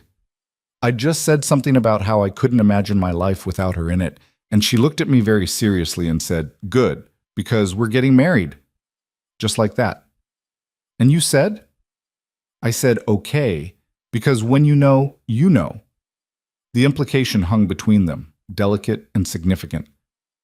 Ethan, I'm not saying that to pressure you. I want you to know that love doesn't have to follow a timeline. Sometimes it just happens, fast and certain, and all you can do is hold on. Clara was quiet, turning her coffee cup slowly. What if I'm not capable of that kind of certainty? What if I'm too damaged, too cautious? Then we move at your pace, however long it takes. You keep saying that. Because I mean it. She leaned against him just slightly, shoulders touching. Thank you for letting me be part of this. The anniversary, I mean. It's important, and you're trusting me with something sacred. You've earned that trust. They sat in comfortable silence, watching office workers on lunch breaks, parents pushing strollers, life continuing its relentless forward motion. I've been thinking, Clara said carefully, about what happens next. With us, with work, with everything. Ethan's chest tightened. Okay. People are starting to notice the way we look at each other in meetings, how we coordinate schedules. Marcus asked me yesterday if there was something he should know. What did you say? I said it was none of his business. But Ethan, eventually we'll need to address this. HR policies, disclosure protocols. I don't want to hide, but I also don't want to complicate your career. My career isn't more important than us. Maybe it should be. I've seen workplace relationships destroy people's reputations, especially when there's a power dynamic. So what are you saying? Clara turned to face him. I'm saying I've been looking into options. There are ways to restructure, to eliminate the direct reporting relationship. I could move you to a different department, same level, same pay.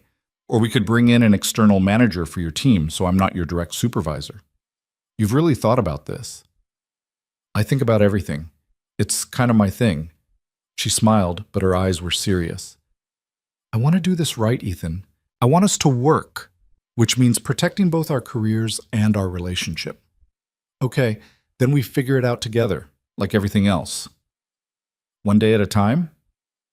Exactly. Thursday morning arrived gray and heavy with impending rain.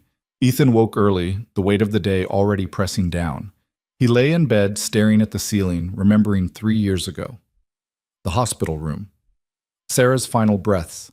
The impossible moment when the monitors went flat and the world ended. His phone buzzed. Clara. Clara. I'm here whenever you're ready. No rush. He'd asked her to come with him to the cemetery, and she'd agreed without hesitation. Now in the cold light of the anniversary, he wondered if it was too much, too intimate, too soon.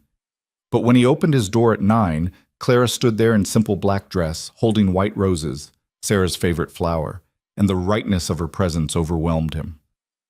Thank you for coming, he managed. Thank you for letting me. Ava appeared also in black, looking far too solemn for 7 years old. She'd insisted on coming this year, said she was old enough to remember properly. They drove to Riverside Cemetery in Clara's car, the silence comfortable rather than awkward. Ava sat in the back, clutching Mortimer, unusually quiet. Sarah's grave was beneath a willow tree, the headstone simple granite with her name, dates, and the inscription Ethan had chosen, beloved wife and mother, forever in our hearts. Ethan knelt, placing his roses beside the headstone. Ava came forward, adding a drawing she'd made, Sarah surrounded by stars and hearts. Hi, Mom, Ava said softly. I'm in 3rd grade now. Well, almost. School starts next month. I'm really good at reading, and I can do multiplication up to 12. Daddy's been teaching me. Ethan's throat closed. And Daddy's happy now, Ava continued. He smiles more, because of Ms. Whitmore. She's really nice, Mom. I think you'd like her. Clara stood back, giving them space, but Ethan reached for her hand, pulling her forward. Clara, this is Sarah. Sarah, his voice broke. This is Clara. She's been helping me remember how to be brave. Clara knelt beside Ava, placing her own roses, yellow ones for friendship and new beginnings, next to the others. Hi, Sarah, Clara said quietly. I know this is unconventional, me being here, but I wanted you to know that I see what you built, the incredible daughter you raised, the man you loved so well. And I promise to honor that, to never try to replace you, but to add to the love they already have. If you'll let me. Tears streamed down Ethan's face. Ava moved into his arms, and they held each other while the wind rustled through the willow branches. Do you think Mom can hear us? Ava whispered. I think she can, Ethan said, and I think she's happy we're okay. They stayed for an hour, Ethan and Ava sharing memories, Clara listening with quiet respect. The rain began as soft mist, then gradually strengthened, but none of them moved. We should go, Clara finally said gently. You're getting soaked. Just 1 more minute. Ethan stood, touching the headstone one last time. I love you, Sarah, always. But I'm learning to love again, and I think you'd be okay with that. Actually, I think you'd be furious if I didn't. Ava giggled through tears. Mom would definitely be mad. She hated when people wasted happiness. In the car, Ava fell asleep almost immediately, emotionally exhausted. Ethan stared out the window, watching the rain. That was harder than I expected, he admitted. Grief doesn't follow a schedule. 3 years, 30 years, loss is loss. Thank you for being there, for saying what you said. I meant every word. Clara's hand found his across the console. Sarah sounds like she was an incredible person. I'm honored you're letting me into the life she helped build. You're not intruding, you're adding. There's a difference. They drove in silence for a while, then Clara said, "Can I take you both to dinner? Somewhere nice. I think after a day like today, you deserve to be taken care of." "You don't have to." "I want to, please." They went to a quiet Italian restaurant with soft lighting and patient waitstaff who didn't mind that Ava was in a mood and ordered only breadsticks for dinner. Clara ordered wine, Ethan ordered something he didn't taste, and they sat in a corner booth letting the world move around them. "Ms. Whitmore," Ava asked, finally emerging from her quiet mood. "Yes, sweetheart?" "Do you think Mom knows about you, like from heaven?" Clara glanced at Ethan, who nodded encouragement. "I think if there's an afterlife, your mom knows. And I think she's watching out for both of you. And she's okay with you being here?" "I'd like to think so. But Ava, even if she wasn't, that wouldn't change how much I care about you and your dad. Some things are worth the complicated feelings." Ava considered this with her usual seriousness. "I think she's okay with it. Mom always said love makes room for more love. It doesn't run out." "Your mom was very wise." "I know." Ava took a bite of breadstick. "Are you going to marry Daddy?" Ethan choked on his wine. "Ava!" "What?" "I'm just asking." Clara laughed, surprised, genuine. "That's a very direct question." "You said you liked direct questions. You said they were efficient." "I did say that." Clara looked at Ethan, something soft in her expression.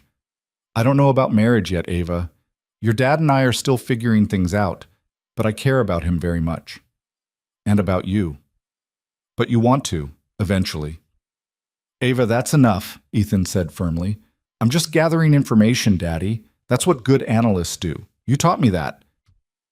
"I'm regretting that lesson." Clara reached across the table, taking Ava's small hand. "Here's what I can tell you. I've never been part of a family before. Not really. My childhood wasn't like yours, but being with you two, it's the first time I've understood what family could feel like. And that's scary and wonderful, and I don't want to mess it up." "You won't mess it up," Ava said with absolute certainty. "You're too smart and nice. I hope you're right." That night, after they dropped Clara at her car and driven home, Ethan tucked Ava into bed with extra care. "Today was hard," he said. "Yeah, but also okay. Because Ms. Whitmore was there." "You really like her, don't you?" "I love her, Daddy. Is that okay?" Ethan's breath caught. "Of course it's okay, sweetheart." "Good. Because I think she needs us. She pretends to be all strong and boss-like, but inside she's lonely. Like Mortimer before he learned to fly. When did you get so perceptive?" "I pay attention. That's all it is." He kissed her forehead. "Love you more than the stars, princess. Love you more than the universe. And Daddy, I think Mom sent Ms. Whitmore to us, like a present from heaven." "That's a beautiful thought." "It's not just a thought, it's true. I can feel it." After she fell asleep, Ethan called Clara. "Hey," she answered softly. "Is Ava okay?" "She's more than okay. She just told me she loves you." Silence on the other end. Then, quietly, "She said that?" "She did. And she said she thinks Sarah sent you to us." Clara's breath hitched. "Ethan, I don't know if I deserve—" "You do. You absolutely do. And Clara, I'm falling in love with you too. Actually, I think I already have. Completely, terrifyingly, no going back in love with you." The silence stretched so long he thought the call had dropped. "Clara? I'm here. I'm just—" Her voice was thick with tears. "I've never had anyone say that to me before. Not like that. Not meaning it. I mean it, every word. I'm scared, Ethan. What if I can't be what you need? What if—" "Then we figure it out. But Clara, you're already what we need. You show up. You care. You're trying. That's all anyone can ask." "I love you too," she whispered. "I'm terrified, and I don't know what I'm doing, but I love you. Both of you." "Then that's enough." They talked for another hour, about everything and nothing, until Ethan's eyes grew heavy and Clara's words started to slur with exhaustion. "Sleep," she murmured. "We'll talk tomorrow." "Clara? Yeah? Thank you for today, for being there, for loving us. Thank you for letting me." The summer passed in a blur of gradually intensifying connection. Clara became a fixture in their lives. Sunday brunches, Wednesday movie nights, Saturday adventures. The office rumor mill churned with speculation, but Clara moved forward with her restructuring plan, bringing in an external department head so she was no longer Ethan's direct supervisor. This way, she explained over dinner one August evening, no one can say your career advancement is based on anything but merit. You didn't have to do that. I wanted to. I want this to work, Ethan. All of it. And that means protecting what we're building. They were careful around Ava, keeping displays of affection gentle and age-appropriate. But Ava noticed everything, cataloging each held hand, each soft glance, each stolen kiss with the precision of a surveillance expert. "You know I can see you, right?" she said one Saturday afternoon when they thought she was absorbed in her book. "You're not subtle." "We're not trying to hide from you, sweetheart," Ethan said. "Good, because I like it. I like seeing you happy." In September, Clara showed up to Ava's first day of third grade, camera in hand like any other parent. "You came!" Ava threw her arms around Clara's waist. "Of course I came. First day of third grade is a big deal."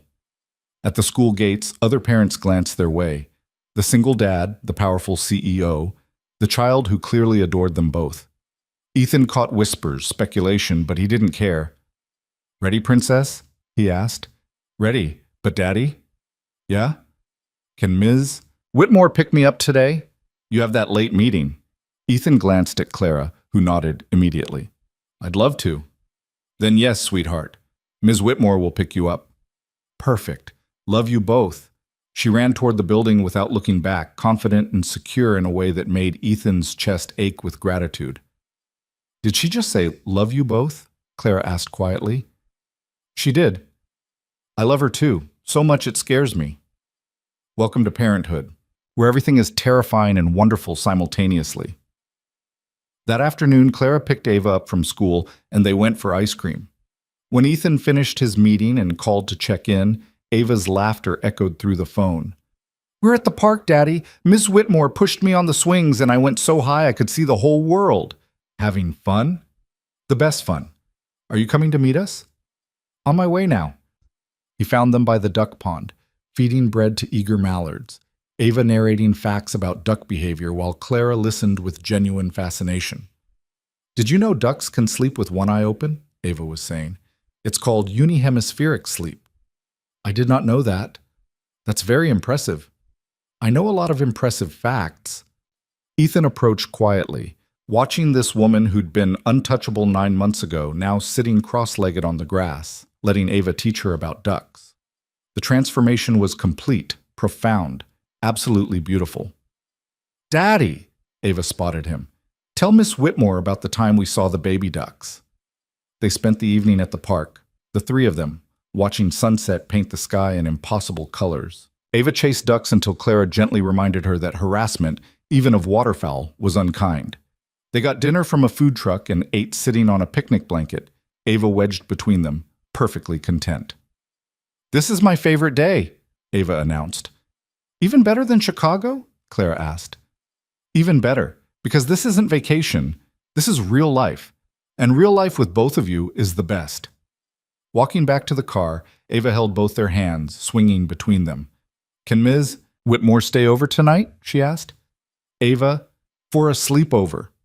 We can make popcorn and watch movies, and she can sleep on the couch like she does sometimes." Ethan glanced at Clara, who smiled. "I'd love to. If it's okay with your dad." "It's always okay." That night, after movies and popcorn and Ava's elaborate bedtime routine, Clara helped tuck her in. "Miss Whitmore?" Ava said sleepily. "Yes, sweetheart?" "You should just call our apartment home. You're here all the time anyway." And Clara's breath caught. She looked at Ethan, something vulnerable and hopeful in her eyes. "That's a big step," she said carefully.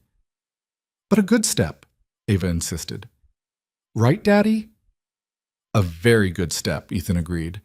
"But only if Miss Whitmore is ready." "Are you ready?" Ava asked with typical directness. Clara sat on the edge of the bed, taking Ava's small hand. "You know what? I think I am. I think I've been ready for a while. I was just too scared to admit it. So that's a yes?" "That's a yes. If your dad agrees." "I very much agree." Ethan said, his voice rough with emotion. Then it's settled, Ava beamed. We're officially a family. After she fell asleep, Ethan and Clara stood in the hallway, processing what had just happened. Did we just move in together because a 7-year-old decided we should? Clara asked. I think we did. Should we be worried that our relationship decisions are being made by a third grader? Probably, but she's a very wise third grader. Clara laughed, but tears glittered in her eyes. I've never lived with anyone before. Not as an adult. What if I'm terrible at it? Then we figure it out, like everything else. One day at a time. Always. She moved into his arms, and they stood there in the quiet hallway, holding each other while their world shifted and settled into new configuration. I need to tell you something, Clara said against his chest. Okay, I've been working on something for a while now. She pulled back, reaching into her pocket and pulling out a folded piece of paper. Ethan unfolded it carefully. It was a contract for Clara to step back from day-to-day CEO operations, transitioning to chairman of the board, bringing in a new CEO to run Whitmore and Associates. Clara, what is this? It's me choosing. I built that company to prove I could, to show I wasn't my mother, that I could succeed without sacrificing everything. But I've succeeded. The company is stable, profitable, growing, and I don't want to miss this. Miss what? Life. Real life. With you and Ava. Third grade plays and duck ponds and Saturday pancakes. I don't want to be the CEO who works 80 hours a week anymore. I want to be the person who shows up for the people she loves. Ethan stared at the contract, overwhelmed. This is huge. I know. But Ethan, you and Ava have given me something I didn't know I needed. A reason to be more than my job. A family. A home. And I'm not willing to sacrifice that for quarterly profits. Are you sure? You've worked so hard for this company? And I'll still be involved, just differently. The board chair position lets me guide strategy without consuming every waking hour. I'll still have purpose and influence, but I'll also have time. Time for you, for Ava, for us. When do you sign it? Already did, 2 weeks ago. I just needed to find the right moment to tell you. He pulled her close, kissing her with everything he felt. Gratitude, love, awe at her courage. I can't believe you did this. Believe it. You're stuck with me now, full time, not just weekends and evenings. Best news I've heard all year. They settled on the couch, Clara curled against him, planning logistics. She'd keep her penthouse but spend most nights at his apartment until they found something bigger, somewhere with room for everyone. They'd tell the office officially next week, handle the inevitable gossip together. They'd figure out rhythms and routines and how to blend their very different lives into one shared existence. I'm terrified, Clara admitted. Me too. But less than before. Progress. October arrived with crisp air and falling leaves. Clara officially transitioned to board chair. The announcement met with surprise but general approval.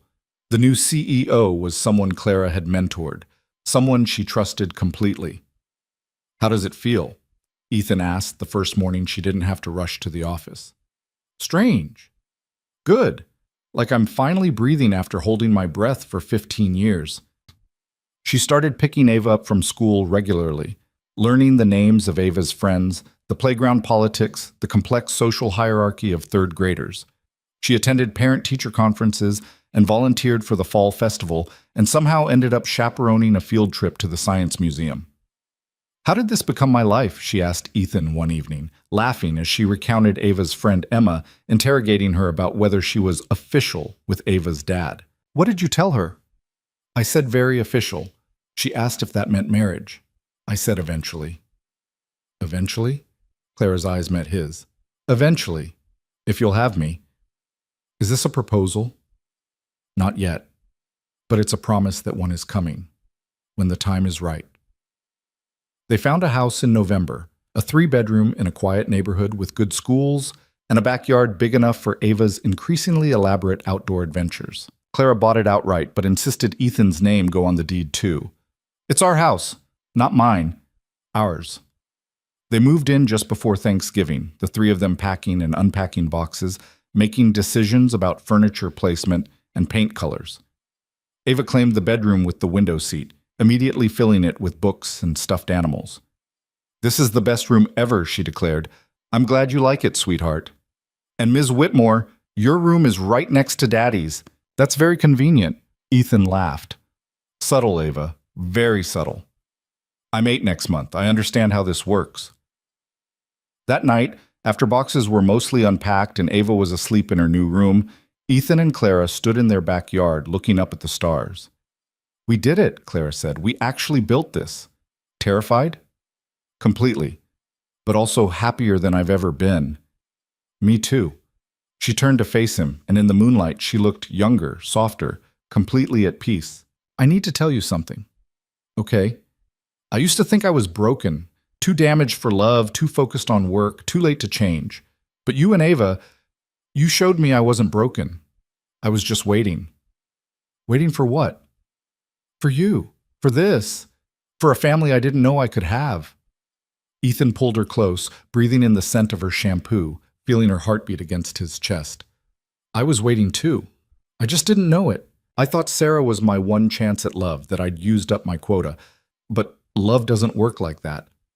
No? No. Love multiplies. Sarah taught me that. And I think she'd be happy we found each other. I hope so. They stood under the stars in the backyard of their house, holding each other, while the world turned and the future spread out before them like an invitation. Ava's birthday arrived in early December with the particular chaos of 8-year-old celebrations. They threw a party at the house. A dozen shrieking children, pizza, a princess-themed cake that Clara had insisted on making from scratch despite having never baked in her life. It's lopsided, she said, surveying her creation with dismay. It's perfect, Ethan assured her. Ava will love it. And she did. When they brought it out, candles blazing, Ava's face lit up with pure joy.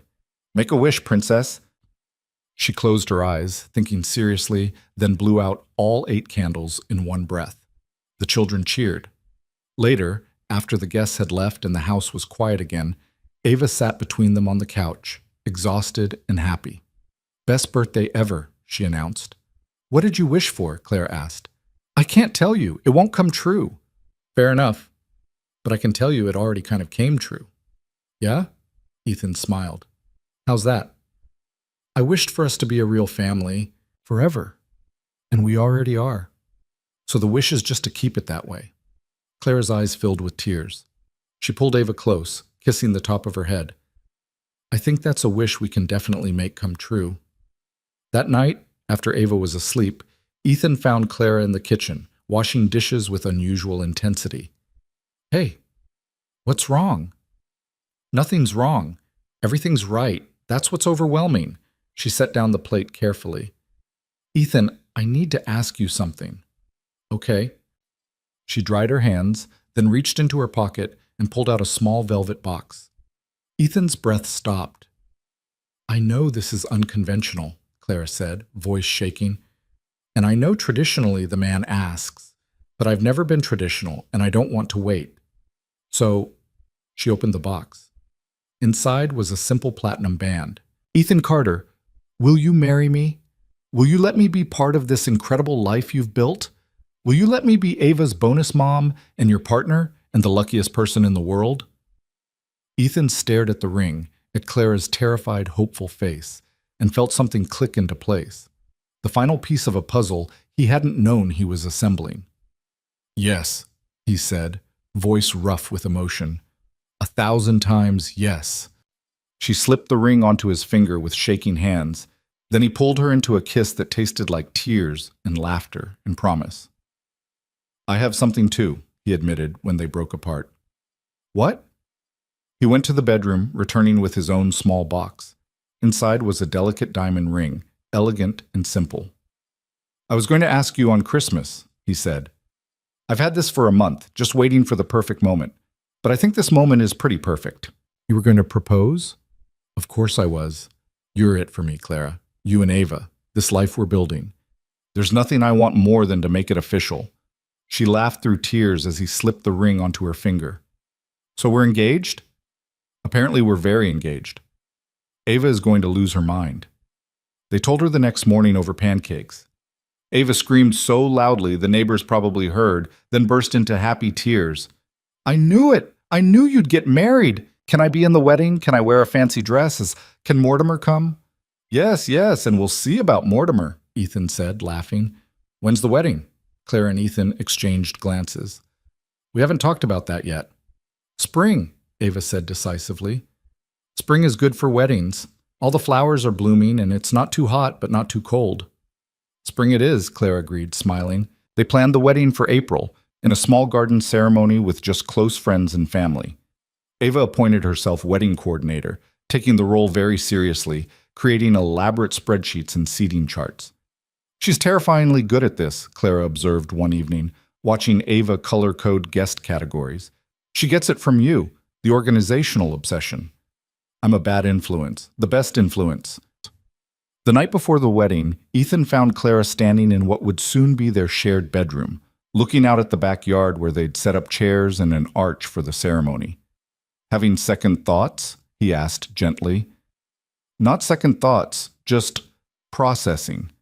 This time tomorrow, I'll be married. I'll officially be Ava's stepmother. I'll be part of a family. Scared, terrified, and happier than I've ever been. Is that normal? Completely normal. She turned to face him. Do you remember that text message? The one you sent by mistake? How could I forget? I've been thinking about it. About how one small mistake changed everything. If you hadn't been exhausted that night, if you hadn't clicked the wrong contact, we'd still be strangers. I'd still be alone in my penthouse, working 80-hour weeks, convinced that was enough. And I'd still be going through the motions, convinced I'd used up my chance at love. So maybe it wasn't a mistake. What? Clara moved into his arms. Maybe it was exactly what was supposed to happen. Maybe Sarah sent that message through you, knowing I needed you as much as you needed me. Maybe the universe was just waiting for the right moment. That's a beautiful thought. It's more than a thought. I feel it in my bones. This was always meant to happen. We were always meant to find each other. He held her close, feeling the truth of it settle into his chest. Then I'm grateful for mistaken messages and exhausted fingers and whatever cosmic force brought you into our lives. Me too. So grateful I don't even have words for it. The wedding day arrived with perfect spring weather, blue skies, mild temperatures, flowers blooming exactly on schedule. Ava wore a purple dress that matched the decoration she'd selected, carrying a basket of rose petals with the seriousness of someone performing surgery. Clara stood at the end of the aisle in a simple ivory dress, and when Ethan saw her, everything else fell away. Just her, just this moment, just the promise of forever. They'd written their own vows. Ethan went first, voice steady despite the emotion threatening to overwhelm him. Clara, 10 months ago, you were my untouchable boss, someone I respected but never really knew. Then I sent a text message meant for my daughter to you instead, and everything changed. You could have been angry or dismissive. Instead, you saw an opportunity to make things better, not just for me, but for everyone. You changed policies, restructured priorities, and somewhere along the way, you changed my life. You taught me that love doesn't run out, that opening your heart isn't betrayal, and that family can be built as well as born. You've given Ava another person to love her, given me a partner to share life with, and given both of us a future brighter than I dared imagine. I promise to show up for you the way you've shown up for us. I promise to be patient with your fears and celebrate your courage. I promise to build a life with you that honors the past while embracing the future. I love you, Clara, more than I knew I could love again. Clara was crying before he finished. She took a shaky breath, then began. Ethan, I spent 15 years building walls, protecting myself from hurt, from disappointment, from the vulnerability that comes with letting people in. I convinced myself that success was enough, that I didn't need love or family or connection. Then you sent me a message that wasn't meant for me, and I saw what I'd been missing. The bedtime rituals and the fierce love and the showing up even when it's hard. You didn't just crack my walls, you made me want to tear them down myself. You and Ava taught me that brave isn't about being fearless. It's about being scared and trying anyway. You taught me that love multiplies instead of divides, that family is built through choice and presence, and that it's never too late to become the person you were meant to be. I promise to keep choosing you every single day. I promise to be the partner you deserve and the parent Ava needs. I promise to never let work consume me so completely that I forget what matters. and I promise to love you both with everything I have for all the time we're given. You saved me from a life half lived. Thank you for the accidental message that led to the most intentional choice I've ever made. They exchanged rings through tears, and when the officiant said, "You may kiss," the small gathering erupted in applause.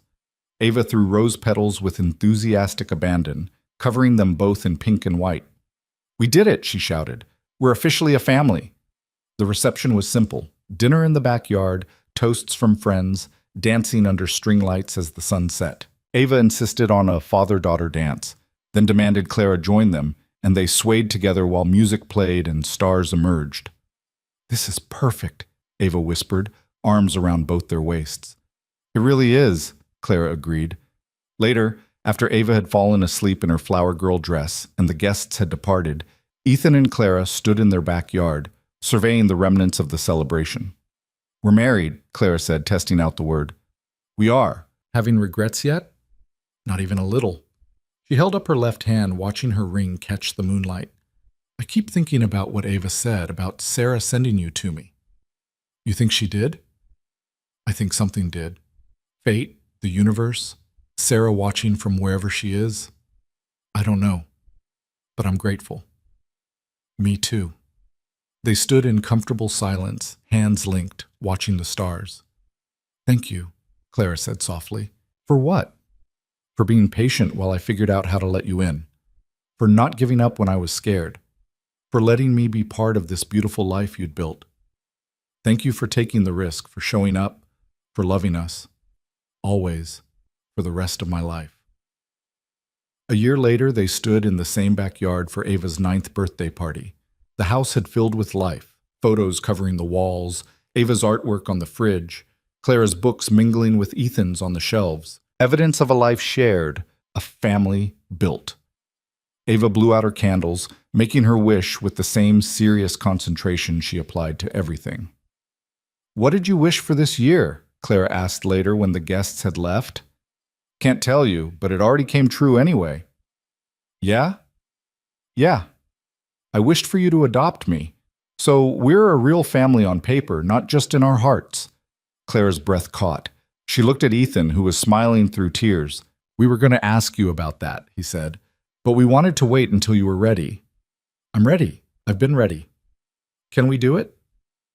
"Absolutely," Clara whispered, pulling Ava into her arms. "I would be honored to officially be your mom. Not my mom, my bonus mom. Because I already have a mom in heaven. But you're my mom here, and that's just as important." "That's exactly right, sweetheart."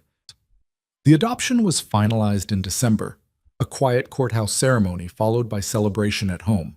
Ava insisted on changing her last name to hyphenate both her birth name and Clara's. "That way everyone knows I have 2 moms," she explained. "One in heaven and one here, and one amazing dad who holds everything together." That night, the 3 of them sat in the living room, fire crackling in the fireplace, Christmas lights twinkling on the tree. "Can we finish the story?" Ava asked. "About Princess Ava and Mortimer and the woman who forgot how to open doors?" "I thought we finished that story," Ethan said. "Not the end. We never told the ending." Clara and Ethan exchanged glances. "What do you think the ending should be?" Clara asked. Ava thought seriously. "I think the woman learned to be brave. She opened her doors and let people in. And Princess Ava and Mortimer stayed with her, and they all lived in the castle together." "That's a good ending," Ethan said. "But not the best ending." Ava climbed between them. "The best ending is that they realized the castle was never the important part. What mattered was that they weren't alone anymore. They had each other. And that was enough to make anywhere feel like home." "That's perfect, sweetheart," Clara whispered, wrapping her arm around Ava. "I know. I'm good at endings." They sat together, watching the fire, existing in the comfortable silence of people who knew each other completely. Outside, snow began to fall, covering the world in quiet white. Ethan's phone buzzed. He glanced at it, a reminder he'd set months ago and forgotten about. 11:45 p.m. Time for Ava's goodnight message. He smiled, then typed something different than usual. "I love you. Sleep tight, princess. Dream of brave dragons and open doors and families built from choice and love. Daddy's here. Always." And so is Mom. We both are. Forever. He showed it to Clara before sending. She read it, tears sliding down her cheeks, then nodded. He hit send. Ava's phone buzzed in her pocket. She pulled it out, read the message, then looked up at both of them with a smile that could light cities. Perfect, she whispered. That's perfect. And in that moment, Ethan understood the truth Sarah had tried to tell him years ago. Love doesn't run out. Hearts don't have limited capacity. Family isn't defined by blood, but by choice, by showing up, by the deliberate decision to keep loving even when it's scary. The message he'd sent 10 months ago, the one meant for Ava but delivered to Clara, hadn't been a mistake at all. It had been the beginning of exactly what all three of them needed: a family, a home, a love that multiplied instead of divided. The right mistake leading to the perfect ending. And as snow fell softly outside and the fire crackled warmly inside, Ethan pulled his wife and daughter close, breathing in this moment, this life, this impossible, beautiful thing they'd built together. One day at a time, one choice at a time, one love at a time, until forever felt less like a promise and more like a certainty.